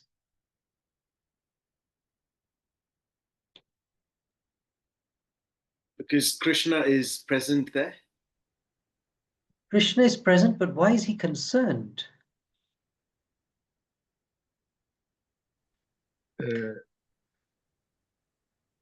What I know is Dhritarashtra is a blind king. Therefore, maybe. He's blind, but he's concerned about something. That if a place gives power to those who are righteous, a righteous person would not be concerned. He's concerned because he knows the behavior of his sons is not righteous. He knows that he does not fall, his family does not fall into that side of the coin. So he's very concerned. We're having this fight in the place of dharma. What is going to happen to us? And he knows his son is adharmic. In fact, there was an incident before where Gandhari had actually said, Gandhari is the wife of Dhritarashtra, where Gandhari had actually said to Dhritarashtra, this son is useless, you should get rid of him. Her own son. Because he was very troublesome by nature. And Dhritarashtra at another point says, yes, I know these words you're speaking are all very good. Speaking to Bhishmadev, Krishna, all of these have tried to have good conversations with Dhritarashtra and give him good advice. And he said to all of them, yes, I know what you're saying is correct, but I have such affection for my own sons that your words don't sink in. And even very strong statements were made to him by his own followers at different times that, you know, just as a diseased part of the body should be cut off in order to preserve the rest of the body. So similarly, you should give up this son before he destroys the entire family. He did a lot of nonsense, you can say, a lot of very sinful acts against the Pandavas. And he was the leader of them, right? So therefore, there is a doubt in the mind of Dhritarashtra, what on earth is going to happen? Kim akurvata Sanjaya. So you're right that he's blind. He's materially blind, yes, which is why initially he couldn't get the throne. Because there were these two brothers, Pandu and Dhritarashtra. Dhritarashtra was born blind, so how could you become a king if you're blind? So the throne passed to Pandu. Now Pandu was pale by nature, a little weak, that kind of thing, but he was the best alternative. But then when he died, what should have happened is that kingdom should have gone to his sons, the Pandavas. But instead Dhritarashtra said, look, fate has now arranged for Pandu to expire. Why should I not have it? Or if I cannot have it due to being blind, why should my sons not have the kingdom? So Prabhupada explains that Dhritarashtra is materially blind, but he's also spiritually blind. Because he has been rejecting solid spiritual advice almost since the beginning. And he's now relying on his trusted servant, Sanjaya, to relay to him what is happening on the battlefield. Dhritarashtra is not quite there on the battlefield. He's some distance away in a camp or back in the city. And the fighting is going on, or about to begin, etc. And you could say this is almost the first remote broadcast that took place, where through words, the first live commentary is about to take place. Live streaming commentary. delivered by Sanjaya to Dhritarashtra. And in this verse, there is immediately the different divisions described. My sons, Ma Makaha, mine, and the sons of Pandu. Now, he should not have treated them like that. He should not have actually drawn those distinctions, my sons and Pandu's sons. He should have taken care of all of them.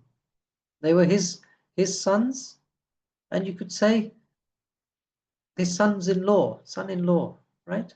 They should have been treated the same. They were raised together. They should have been looked after equally. But he's drawn this party lines. My party, their party.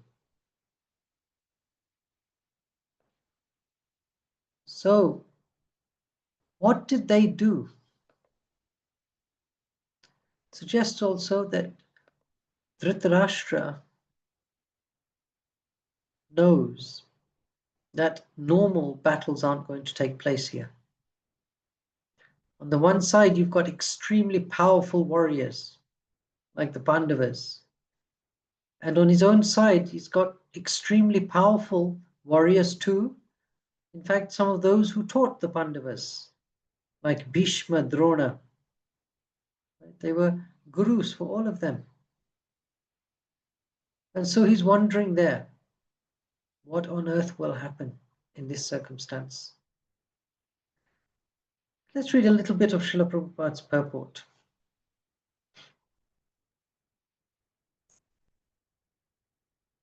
We'll read, what I've spoken is summarized in chapter 3. You can read that yourself. 3 and 4. That's the setting of the scene. But I want to just emphasize something from paragraphs 1 and 2. So can I ask someone to read paragraph 1? Maybe we can hear from Nagesh. We haven't heard from you yet. Would you like to read paragraph 1 of the purport, please? Yeah. Next one. Okay. Bhagavad Gita is widely read theistic science summarized in the Gita Mahatmya. There it says that one should read Bhagavad Gita very scrutinizingly with the help of a person who is a devotee of Sri Krishna and try to understand it without personally motivated interpretations. The example of clear understanding is there in the Bhagavad Gita itself, in the way the teaching is understood by Arjuna, who heard the Gita directly from the Lord. If someone is fortunate enough to understand Bhagavad Gita in that line of disciplic succession without motivated interpretation, then he surpasses all studies of Vedic wisdom and all scriptures of the world. One will find in the Bhagavad Gita all that is contained in other scriptures, but the reader will also find things which are not to be found elsewhere. This is the specific standard of the Gita. It is the perfect theistic science because it is directly spoken from the Supreme Personality of Godhead, Lord Shri Krishna. Thank you. Some important points there. We've touched on some of them in the beginning of this lesson. The idea of understanding the Gita in disciplic succession and the authority that comes from the Gita because it's being spoken by Krishna. And apart from these verses, you'll have a few verses of questions from Arjun and something from Sanjaya as well. But Krishna speaks a lot in the Gita. A lot of verses are spoken by Krishna. And Krishna is the authority. Don't forget, we have to theoretically accept Krishna as the Supreme Lord. And we have to view the words he speaks in that sense. And so this is a bit of a revision of what we've covered so far. Text, paragraph 2, please. Can someone else read that? Let's see. Yep, okay. The topics discussed by Dhritarashtra and Sanjaya, as described in the Mahabharata, form of the basic principle for this great philosophy. It is understood that this philosophy evolved on battlefield of Kurukshetra, which is the sacred place of pilgrimage from the immemorial time of the Vedic age. It was spoken by the Lord when he was present personally on this planet for the guidance of mankind. Yes, so again, more background information. It is sacred philosophy spoken in a sacred place of pilgrimage. It's been a place of Kurukshetra. If anyone has been, it's been a place of pilgrimage for eons before that, a place where people would gather, especially on certain important occasions. When eclipses take place, people would have typically gathered in Kurukshetra and bathed. And it is a large area, a large place. And Dhritarashtra obviously is concerned that, you know, I want my sons to be victorious. And he's wanting Sanjaya to tell him, everything is good. Your sons are winning. There's nothing to worry about. That's what he wants to hear. But sadly, he's got this doubt that they're in a place of dharma. Things can go wrong for miscreants in a place of dharma. Right. Text 2. Can someone read? Right. Okay, I'll read it. Sanjaya uvacha drishtva tu pandavanekam vyudham duryodhanastada acharyam upasangamya raja vachanam abravit.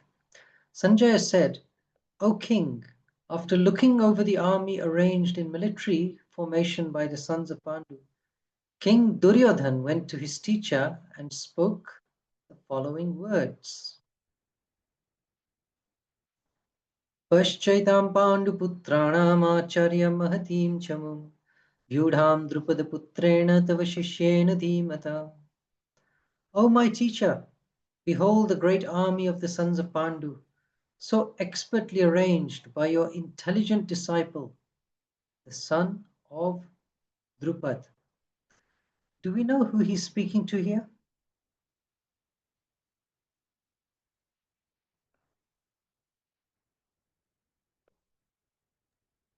Drushtad. Sorry? Is his name Drushtad too? You mean to say son of Drupad Raj? And not him. No, he's speaking to Dronacharya. Okay. Right? And Dronacharya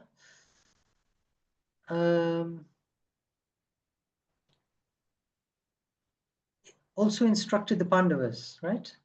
That's why he refers to them as your intelligent disciple, the son of Drupad. Right?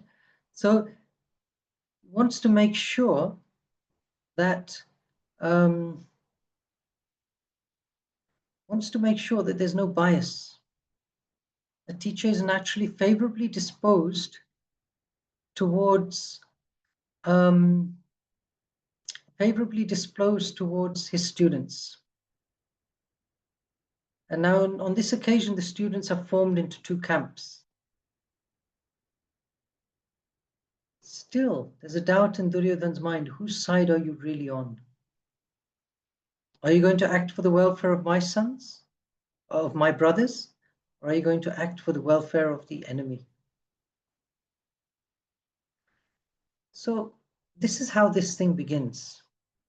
Duryodhan looks over and he's now trying to give some inspirational words, pep talk to his generals before the fighting begins.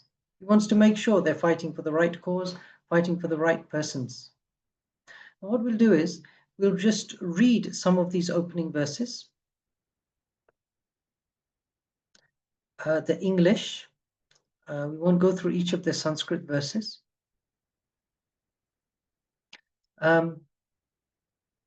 We'll start from, there's an account given now by Duryodhan of the different members, right?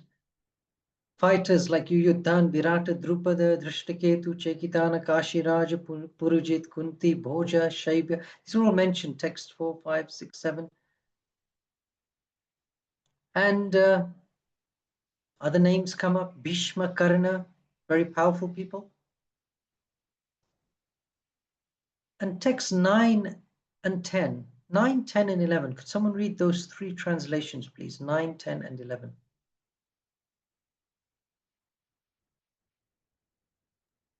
Yeah, I can go on. So Thank just you. the English ones, yeah? Yeah. There are many other heroes who are prepared to lay down their lives for my sake. All of them are well equipped with different kinds of weapons, and all are experienced in military science.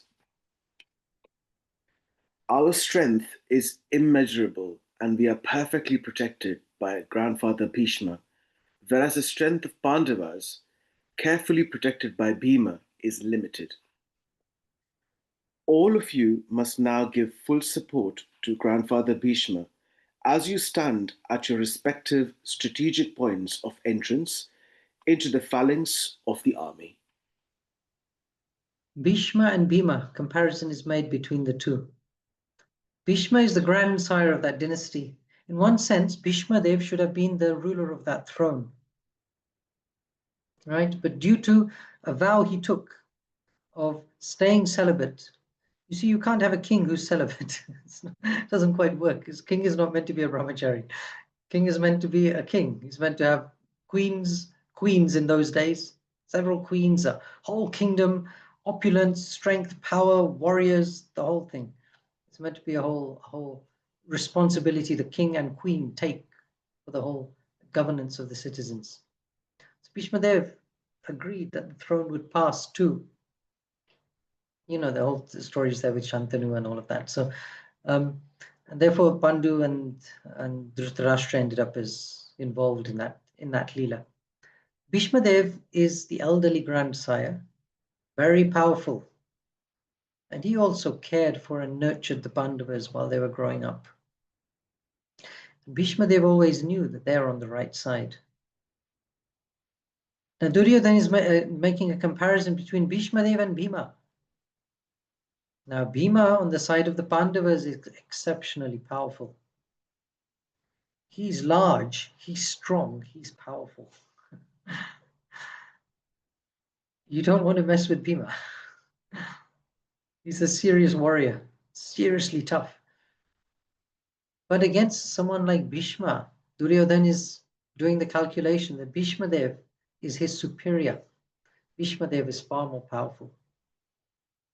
In one sense, that's true, because Bhishma Dev actually had he had his power that he could only be killed at a time of his own choosing. And he was so superior in fighting skills that there was no one who could actually attack and defeat him. But you see where Duryodhana's analysis has gone wrong here. He is considering that Bhishma Dev is protecting the Kaurava armies, which is correct. He's like the linchpin, he's the foundation of it. But he got it a bit wrong on the other side. He's defining that Bhima is the protector of the Pandavas, which is a materialistic calculation, because he forgot that actually Krishna is the protector of the Pandavas. And because Duryodhana doesn't really accept Krishna, and even though there have been moments in the past when Duryodhana appreciated the presence and the power of Krishna, right, such as during a Rajasuya sacrifice when they tried to capture him, the Pandavas, the Kauravas all tried to capture Krishna. He just showed them the universal form and they ran away scared. At that time, Duryodhana thought, maybe this is the Supreme Lord. But it didn't last long, because he was constantly surrounded by evil company. And so even if someone may be actually setting off on the correct path of spiritual life, if there are others around you who divert you constantly to the wrong a wrong lifestyle, wrong habits, wrong path, then you will probably fail at some point or the other, depending on how weak or strong you are. So Duryodhana constantly failed, and as a result, he could not calculate in his mind that there is actually a more powerful presence than Bhima here. It's Krishna. Didn't get the point. So we're going to hear different excerpts from Duryodhana, his rationale of the battle, why he thinks he should win, and why he's convincing his generals that he will win. And it's a Duryodhana style perspective.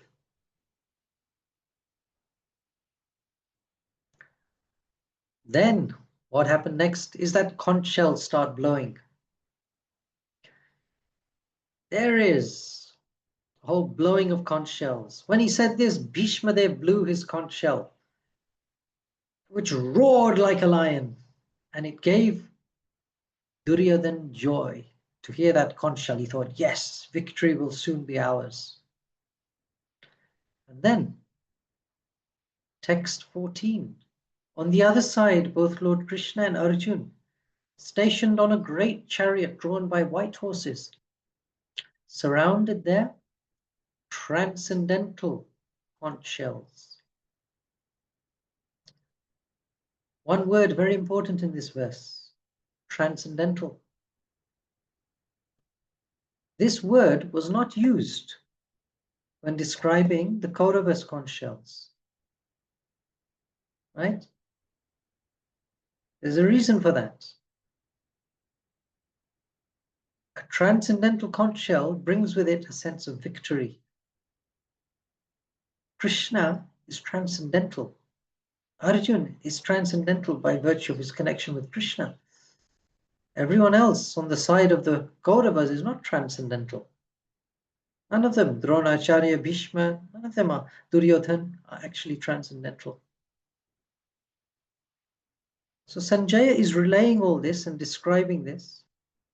And Dhritarashtra is hearing this. Krishna blew his conch shell, the Panchajanya. Arjun blew his, then Bhima. They all blew their conch shells, all the Pandavas. Text 19, the blowing of these different conch shells became uproarious. Vibrating both in the sky and on the earth, it shattered the hearts of the sons of Dhritarashtra. These are omens, bad signs. No shattering of anyone's hearts took place when the Kauravas were blowing their conch shells. No, they just heard the conch shells. That's it. Duryodhana was elated. But then when the Pandavas started blowing their conch shells, caused such a tumultuous sound, there was fear struck into the hearts of all the Kauravas. They're all signs of what's about to happen. But foolish Duryodhana could not get it. In fact, he could not get it at any point prior to this either. And that's why the whole battle is taking place. He just didn't get it. There are some people like that in life. They just don't get it. And they will continue to do the wrong thing repeatedly again and again and again, despite all good advice being given to them from multiple angles, from multiple people, from multiple sources, even from their own intelligence. They just won't get it. We are stubborn like that also. We are just the same, actually. Deep inside each of us, we should know we are full of a stubborn, deep-rooted attachment to material sense enjoyment in this world. We've heard many lectures, we've heard many discussions, we've read the Gita, but it's deep-rooted and we are deeply stubborn. And we do not change our approach towards it. Here for us, the Kauravas are exemplifying a deep ability to keep doing the wrong thing, which hopefully should act as a visible reminder for us of our own frailties of our own frailties and weaknesses. Where there is something transcendental involved, then victory is assured. Material considerations can never result in ultimate victory. Now Arjun gets ready to fight. And he turns to Krishna. He looks around and he sees the sons of Dhritarashtra all ready, bows ready, all prepared for battle. And he speaks to Lord Krishna. He says, "Dear Lord Krishna, please take me in between the armies so that I can see who I have to fight. Please take me forward so that I can see who there is that I have to fight." And he goes there. Krishna is his obedient servant in all this. Krishna is the chariot driver. Krishna takes the chariot into the middle. And he says to Arjun, this is the first word he speaks, text 25, Krishna speaks here. "Just behold, Partha, all the Kurus assembled here."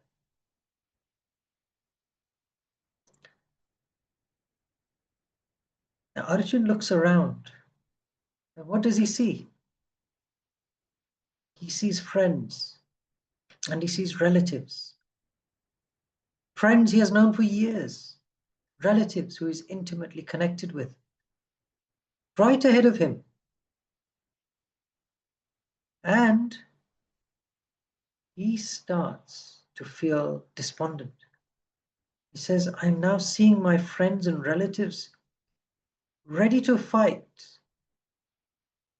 And I feel the limbs of my body quivering and my mouth drying up. My whole body is trembling, my hair is standing on end, my bow Gandiva is slipping from my hand, and my skin is burning.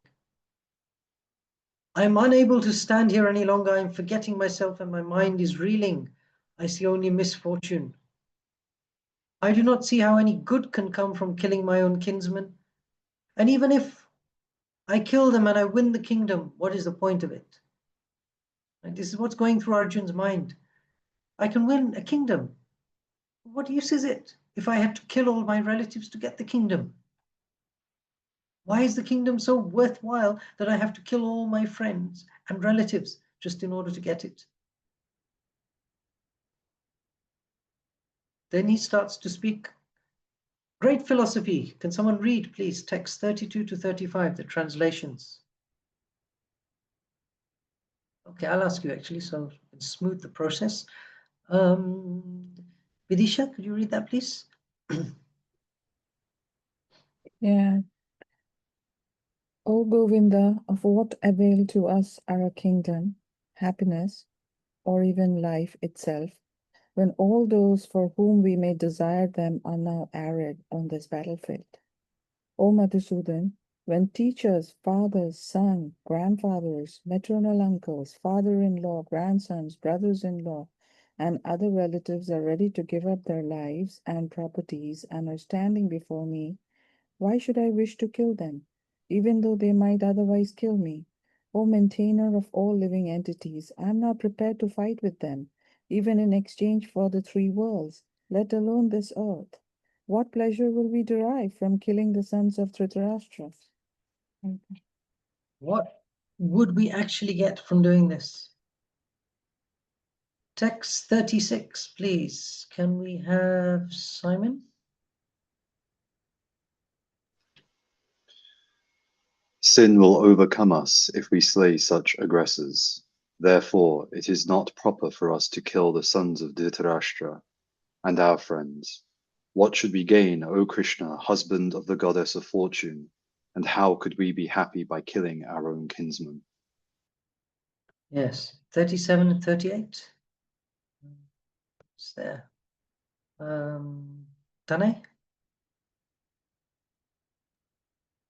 O Janardana, although these men, their hearts overtaken by greed, see no fault in killing one's family or quarreling with friends, why should we, who can see the crime in destroying a family, engage in these acts of sin?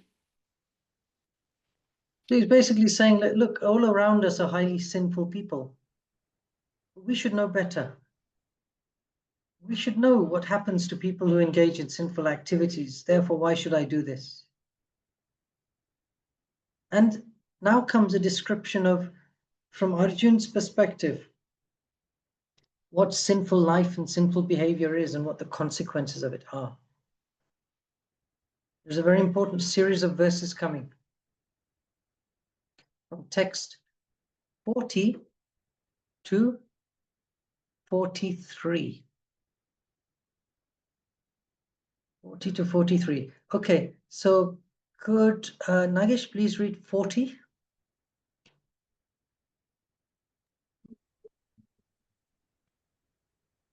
When irreligion is prominent in the family, O Krishna, the women of the family become polluted, and from the degradation of womanhood, O descendant of Vrishni, comes unwanted progeny. Right, we'll come back to this verse in a moment, but this is speaking very much about women and degradation of women. Text 41. Let's have, who is it, Alex? An increase of unwanted population certainly causes hellish life both for the family and for those who destroy the family tradition. The ancestors of such corrupt families fall down because the performances for offering them food and water are entirely stopped. Right, just keep that in your mind. 42. Let's have Tanay. By the evil deeds of those who destroy the family tradition and thus give rise to unwanted children, all kinds of community projects and family welfare activities are devastated. Yes, and then finally 43. We could have Simon again, please. O Krishna, maintainer of the people, I have heard by disciplic succession that those who destroy family traditions dwell always in hell. Right, so we'll just take this in reverse order. If one engages in sinful activities and destroys family traditions, hellish life awaits them. That's the conclusion of Arjun's analysis. And what are the components of that misbehavior? Well, what happens is that during that process, community projects, family welfare activities, all of these standard elements of society become contaminated. And what specifically has happened is that ancestors of the family fall down because those descendants who are meant to be offering them pinda and sacrifice no longer do so. Now, these are all strange concepts for us. We have to consider them. And how does it start? It starts with unwanted population, persons who are not of sober, high-minded nature. And how do they become born? Unwanted population comes when women become degraded. Now, it's a very interesting sequence.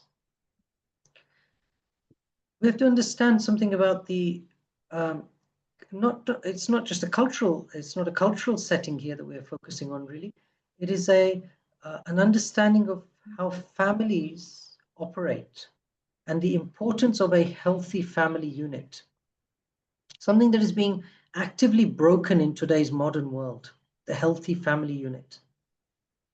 At the heart of a healthy family unit is the woman, the mother, the wife, right? That is the heart of any family. Because it is her who spends the most time with the children in their formative years.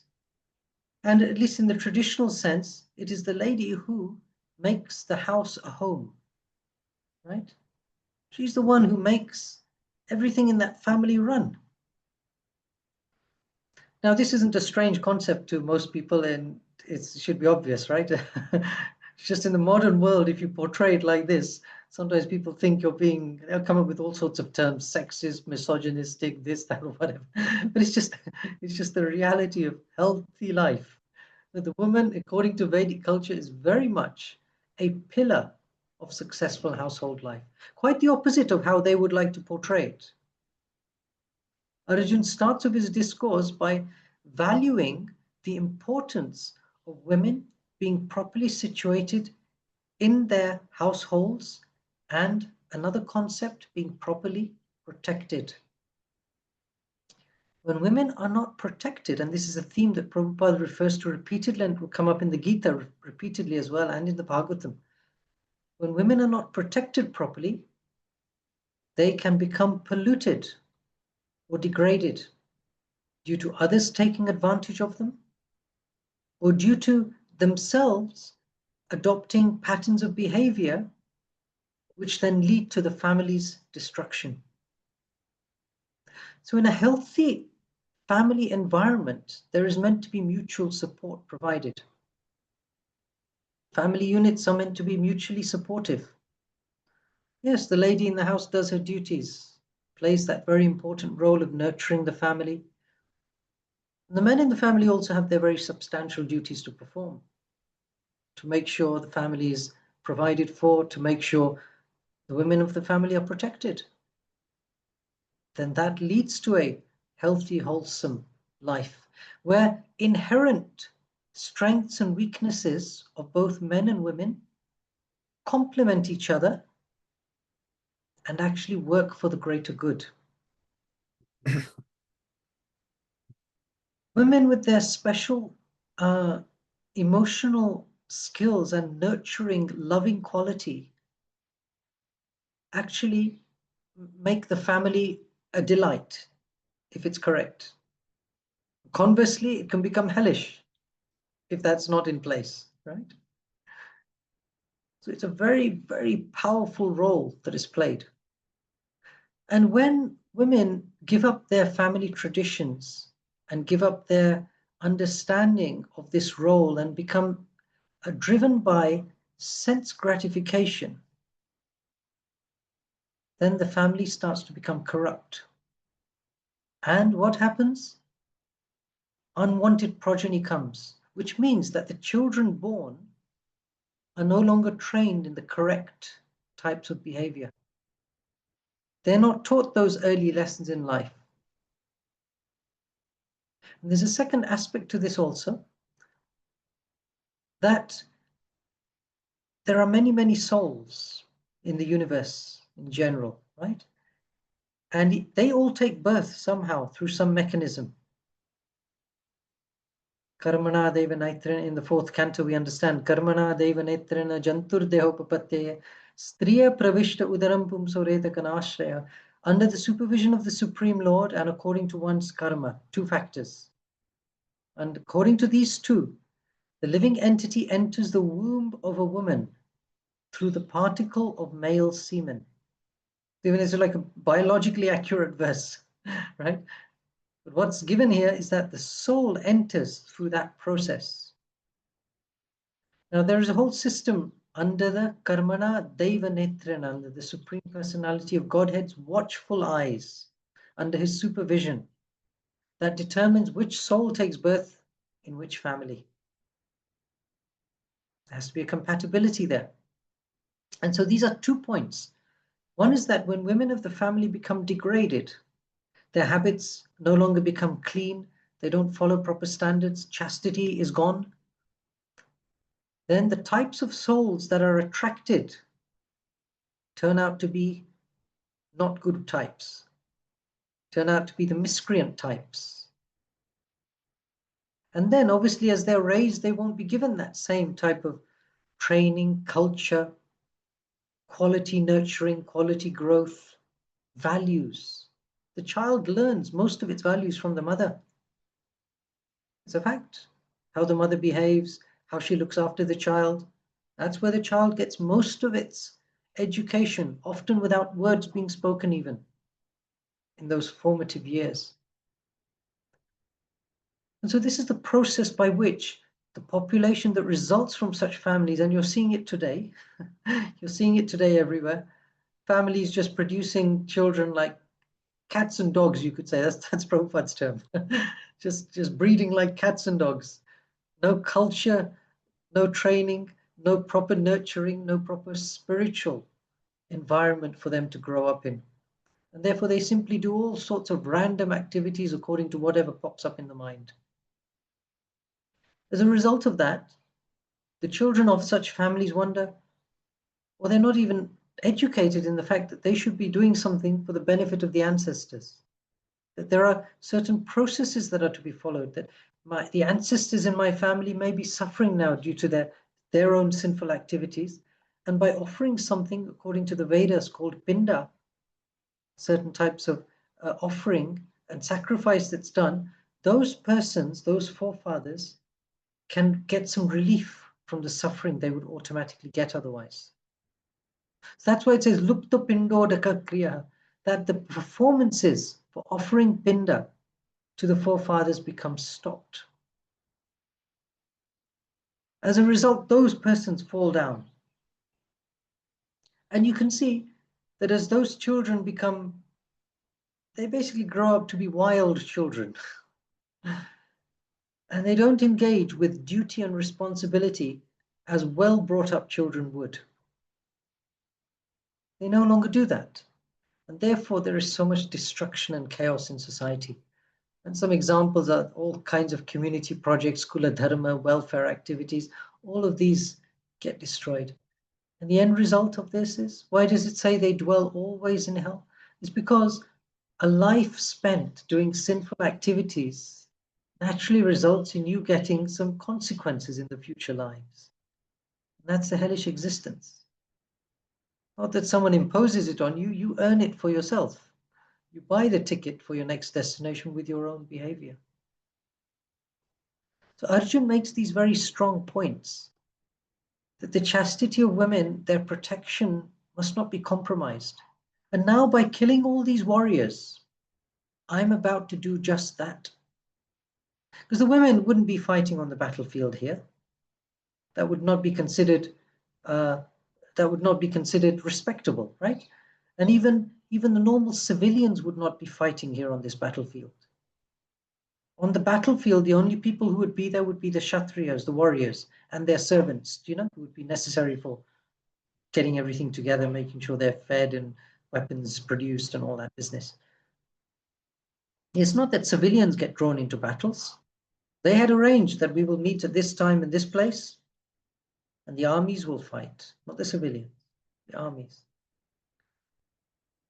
Now, if they're all dead, which is the likely outcome of a battle of this magnitude, that severe death and destruction is going to take place, Arjun is feeling guilty that he's going to be responsible for that very sinful sequence of activities.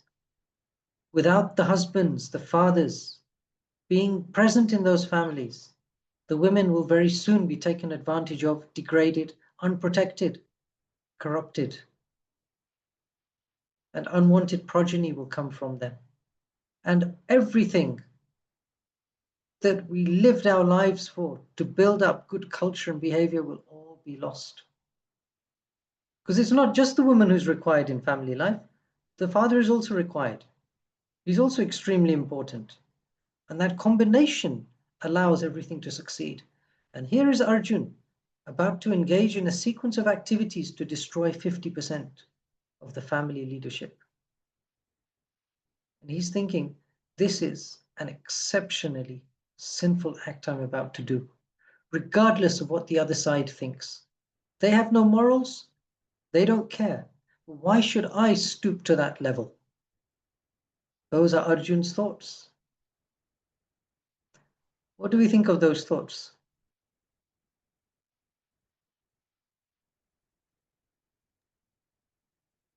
Guruji. Very noble thoughts. That's exactly the word that was in my mind, actually. They're noble thoughts. What else?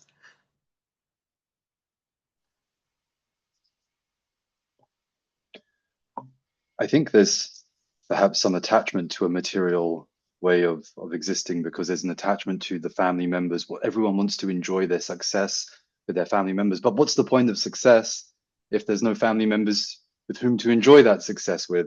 And I think Arjuna uses the word, he calls Krishna Govinda, indicating sort of, he who satisfies the senses. So, oh Krishna, satisfy my senses. Don't force me to do something I do not want to do. I don't want to embark upon this thing which is going to remove the things that give my senses pleasure. Because you are Govinda, you want to give pleasure to the senses. But really, I think there's a sort of misunderstanding there, because we dovetail our senses into what pleases Krishna, and I suppose that's what gets unfolded later on. But yes, very nice perspective there. It is a material perspective, nonetheless. It is a noble perspective, definitely, because Arjun is not going down the line of selfless exploitation, selfish exploitation. I will achieve my own satisfaction at whatever cost. No, what is the point? You, in life, even if you acquire everything, as Arjun himself says, what use are a kingdom? What use is this? What use is that? Kim no rajena govinda. And it goes on like this for some time. What use is it all if there's no one to enjoy it with? His focus is enjoyment, right?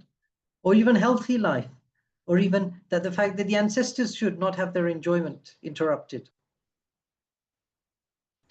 It would be very nice if more people in today's world actually considered from Arjun's kind-hearted approach, isn't it? They're not even on a platform of kind-hearted thinking, let alone spiritually potent thinking beyond the material enjoyment. They're stuck in realms of degradation where it is my enjoyment, my fun, my delights at the expense of anyone else. Beg, borrow, and steal, but enjoy. So what Arjuna is speaking is very considerate words from a material perspective. And that's where the whole intrigue will take off now. Today's lesson, we're kind of reading this linearly. We're just letting the story speak for itself today. We're trying to immerse ourselves in the story and just let it speak for itself. This is how Arjun heard the Gita on the battlefield. There was no technology involved. There were no PowerPoints there. There were no this, that. But those are also a useful component of our analysis. And we'll be doing that in the next lesson. We will have a summary of some of the lessons coming out in this. But for now, I want you to just familiarize yourself and in your mind form a picture of what's going on this battlefield. What is the scene of the battlefield? Who are the actors? Who are the people? What are the considerations of the different parties? What are the fears? What are the hopeful gains that they're working towards? Just hopefully by the end of today's lesson, you should have that in your mind. Arjun comes to a conclusion. He says, text 45, better for me if the sons of Dhritarashtra, weapons in hand, were to kill me unarmed and unresisting on the battlefield. Why bother? Just let them kill me. Be far better that way. And then Arjun, having thus spoken on the battlefield, cast aside his bow and arrows and sat down on the chariot, his mind overwhelmed with grief. Well, if you were a soldier in the British Army and the fight's about to take off and your captain puts down his weapons, what do you think will happen? Probably some kind of court-martial, right? Dereliction of duty while on the battlefield. So what Arjun has done here is very serious. A very severe situation has developed here with him. He is a warrior who's meant to be leading. He's the head of the army. He's meant to be leading all the assembled phalanxes in battle. And here he is, like a weakling, putting aside his weapons, sitting down and crying. That's not the stuff Kshatriyas are meant to be made of. Right? Kshatriyas are Shauryam, Tejo, Dhritir, Dakshyam, Yuddhacha, Pipalayanaha. They're powerful. They have strength. They have magnanimity. They have a Ishvara Bhav. They direct. They don't take any nonsense from anyone. That's a Kshatriya. They never run away from battle. Yuddhecha Pipalayana. They do not run away from a battle. If someone challenges a Kshatriya, hey, you, fight me. They have to fight. They're obliged to. Here's Arjun, the topmost Kshatriya of that time, amongst that side anyway, putting down all his weapons and overcome with grief. It's a very, very unusual circumstance, a very strange situation. And for a warrior like Arjun, it is unprecedented also. That's the chapter 1. That's the opening gambit of the Gita. Now, there's a surveying of the scene, and that's why the chapter is called Observing the Armies on the Battle of Kurukshetra. There's a surveying of the scene. There is Arjun's analysis of it. And as I like to say, this chapter, Arjun preaches to Krishna. Krishna hasn't really said anything so far in this chapter. But Arjun has given him a whole discourse regarding family traditions, women, maintaining offerings to ancestors, sinful behavior, going to hell, charitable acts. He's given Krishna a whole lecture for the last 15 to 20 verses. This forms almost, you could say, a question that is posed to Krishna. And as we start chapter 2, that will be developed in the first few verses until it comes to a certain point.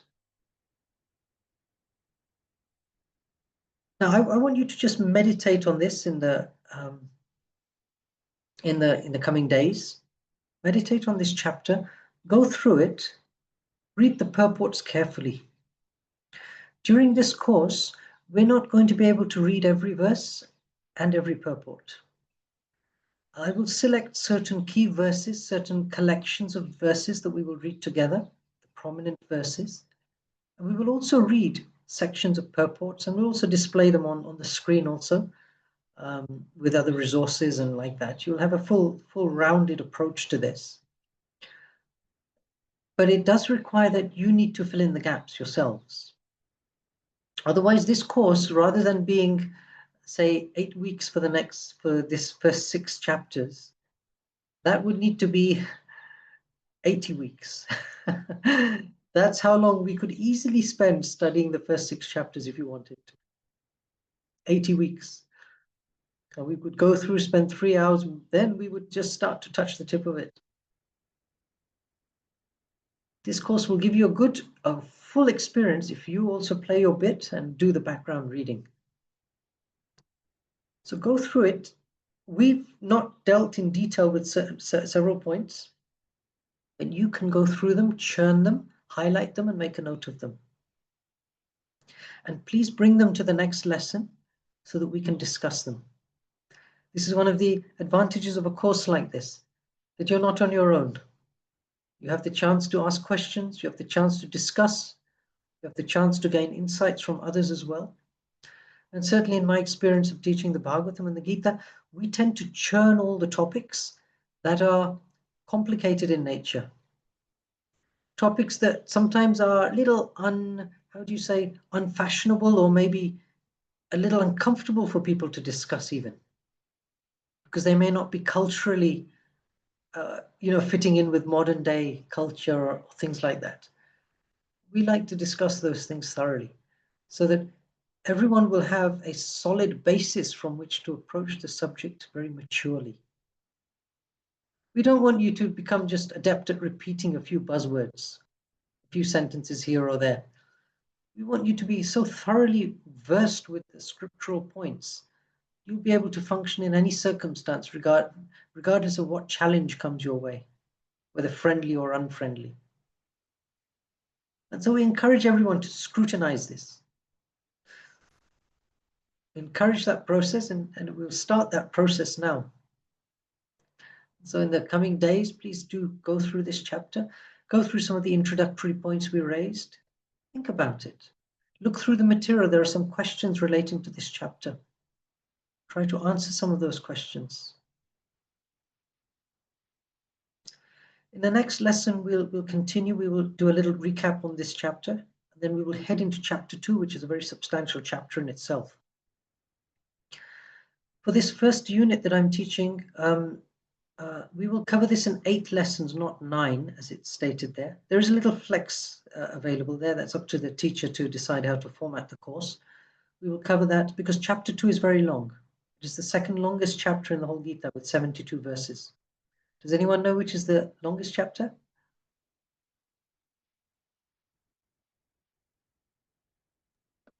Chapter 18. 18. Yeah. Yes, right. Chapter 18 with 78 verses. So chapter 2 is also called Contents of the Gita Summarized. So we will spend a full lesson, possibly a little more, on that. And then some of the other chapters will go a little quicker. And we'll cover more than one in a session. So next week, we won't actually have a lesson. I'll be actually flying probably on that day back to the UK. So take the time to just revise this, brush up, and to read ahead, chapter 2 also. Do your advanced reading, come prepared with questions. And then the following 7 lessons, we should complete the first 6 chapters. If we need more time, we'll add some more time, but we'll try and keep it within the timetable that's been given to you. All right. So in terms of any course admin items, please speak to Deepa. She's the course administrator. She will liaise with me if there's anything direct that needs to be discussed. In the meantime, yes. Are you all happy that you've embarked on this journey? You will hopefully find it as enriching as I found it every time I've studied something. In ISKCON with ISKCON devotees and Prabhupada's magnanimous purports. I've always found it to be a transformational period for me. And I hope you will also gain that same experience. And you'll gain a great happiness with being with the Gita. It won't be something that's a chore, you know? Oh no, I have to take the Gita out again, and I would much rather be fiddling with something on my phone, and it'll be more like the Gita, let me pick it up. That's what we're hoping will be one of the results of this course. Would anyone like to ask anything at this point before we close? Guruji, may I ask something? As you mentioned, in India, for our ancestors, there are some rituals, pinda. Is it still continuing, or for example, I'm living in Turkey, that's why I don't know. Is it, for example, in India, how should I, for example, do for my own ancestors simple rituals, or or some? Can you? How should I say? How can I make it? For example, is it possible to do, or? Yes. So I would say, actually, in terms of describing what happens today, the verse Arjun speaks is actually quite an accurate description, where he says, sorry, I moved on to the wrong chapter there. Let me just come back. Where Arjun says that in text 43, but earlier, the performances for offering them are entirely stopped. Text 41 is an accurate description of modern day society, whether it's India or otherwise. However, there are people who still do this properly. And there are certain times and certain places and certain ways in which this is also done. There are certain prominent places. Gaya is one prominent place. Haridwar is another prominent place, where one offers pindadan, it's called, on behalf of the ancestors. Typically, when someone passes away, it's expected normally that during one's life, one should go to Gaya at least once. Even Lord Chaitanya went. And when his father passed away, Lord Chaitanya offered oblations there in that spot, because the lotus feet of Vishnu are there, and the Falgu river is there as well. So it's a tradition. One can also offer pinda to the ancestors in any other holy place. Some people will do it in Vrindavan at the Yamuna, and there are several other places. Near Ayodhya, there's something also, and like that. So those are done, and there is elaborate rituals, etc., elaborate kind of sacrifice that's performed with the fire sacrifice, and a priest can do those things on behalf of your family with different ingredients and items. Not only that, there is also a period once a year which is called Shraddh. Now, Shraddh comes, you'll see it should be in the ISKCON calendar, at least, yes, it's in the Mana calendar, it should be in the Soho calendar, it's basically the same thing. There's a period of Shraddh when especially at the Mana, we've been doing programs in the evenings for people on Shraddh, and the whole ceremony is performed there. For Vaishnavas, now there's a couple of factors that we need to just bring in here. There is a whole karmakanda process by which people in society in general are meant to do this. Now, when someone starts to practice the principles of devotional service and starts practicing pure bhakti, there is a license given that these things become superseded by that person's own strong, regulated devotional practice. Not that there's a license not to do it, but it's just that the results of that effort are already included in your standard bhakti offering to Krishna. And therefore, there's a verse like this. It's there actually in the Gita, if you want to read in the introduction. It's one of the first verses that Prabhupada quotes, Devarshi Putapta Nranam Nakinkara, that one, when they become a pure devotee of Krishna, has no further obligations to the devas, the demigods, the rishis, the bhutas, the people in general, the aptas, the relatives. So for a pure devotee, they do not have to engage in any of these rituals even directly. But we're not really all on that pure platform yet. We have started the process of devotional service. We're becoming pure. So for us, a Vaishnav process is better prescribed. And as Pankaj Angri Prabhu explained it once to us, Vaishnav Shraddh, or the Vaishnav offering, involves three components. And these are very powerful components which are always done in any Vaishnav ceremonies. One is the feeding of the Brahmanas, offering food to the Brahmanas. That's a part of all major ceremonies.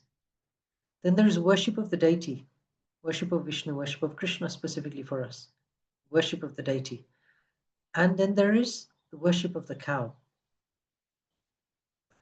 So these three items are exceptionally powerful. And of course, our standard process of chanting the holy name is done simultaneously with any other process that we follow like this.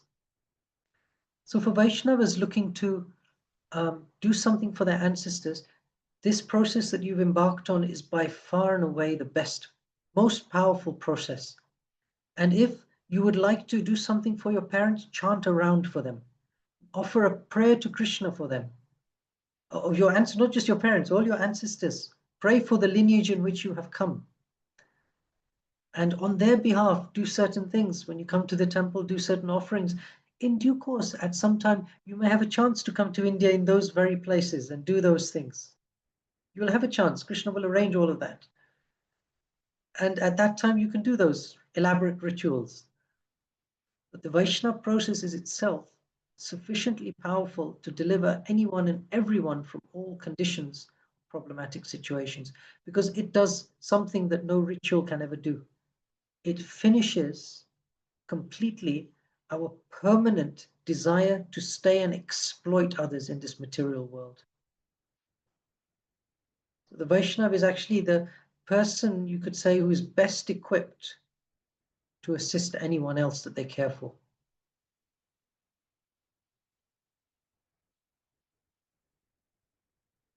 Anyone else?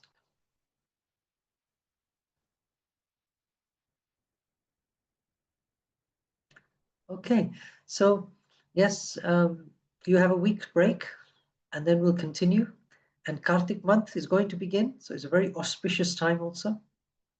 Do the most you can. Shastra, chanting, all of these items, very, very potent. Srimad Bhagavad Gita ki. Jai. Jai. ISKCON London Bhakti Sastri course ki. Jai. Hare Krishna. Srila Prabhupada ki. Jai. Jai.